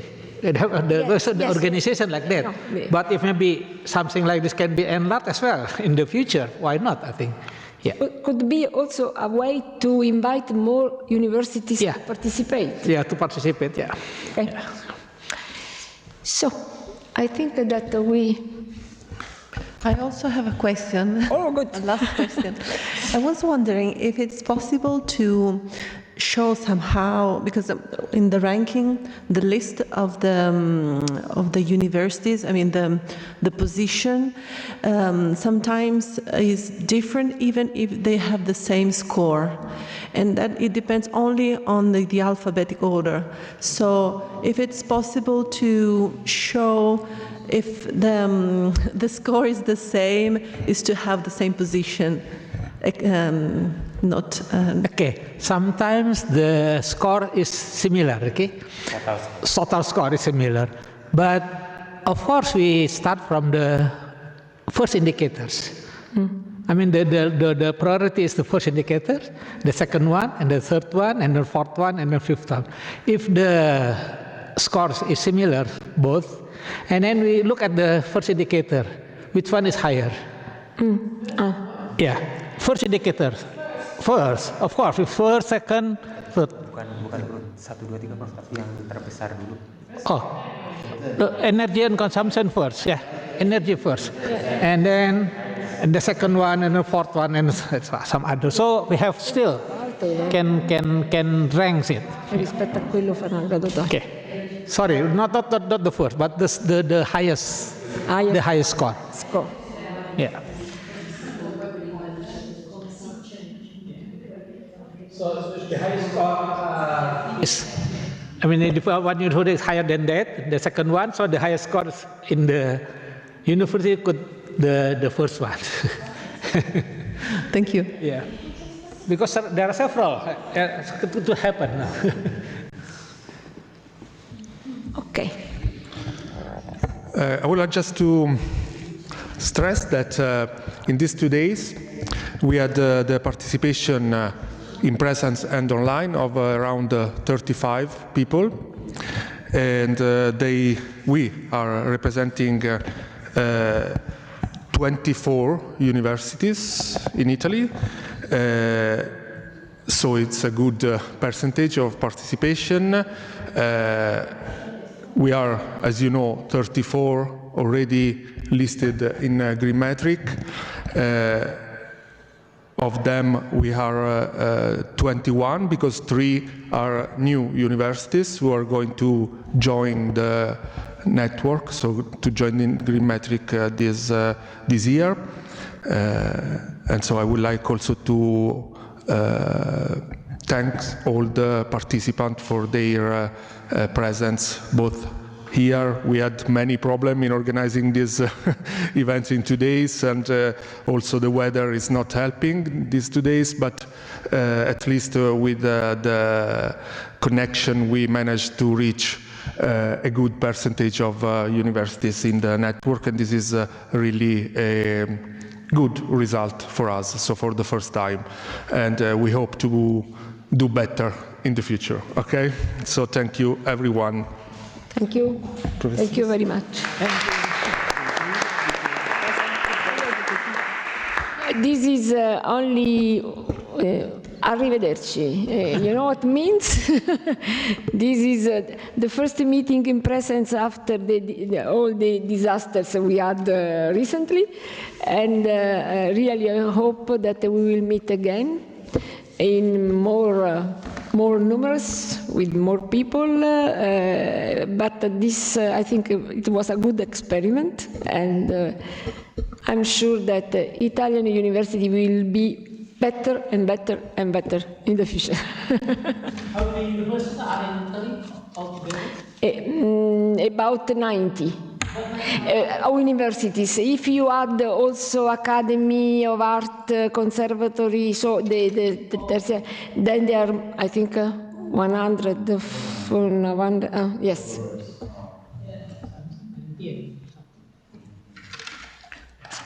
Okay. Thank you. Now we have lunch.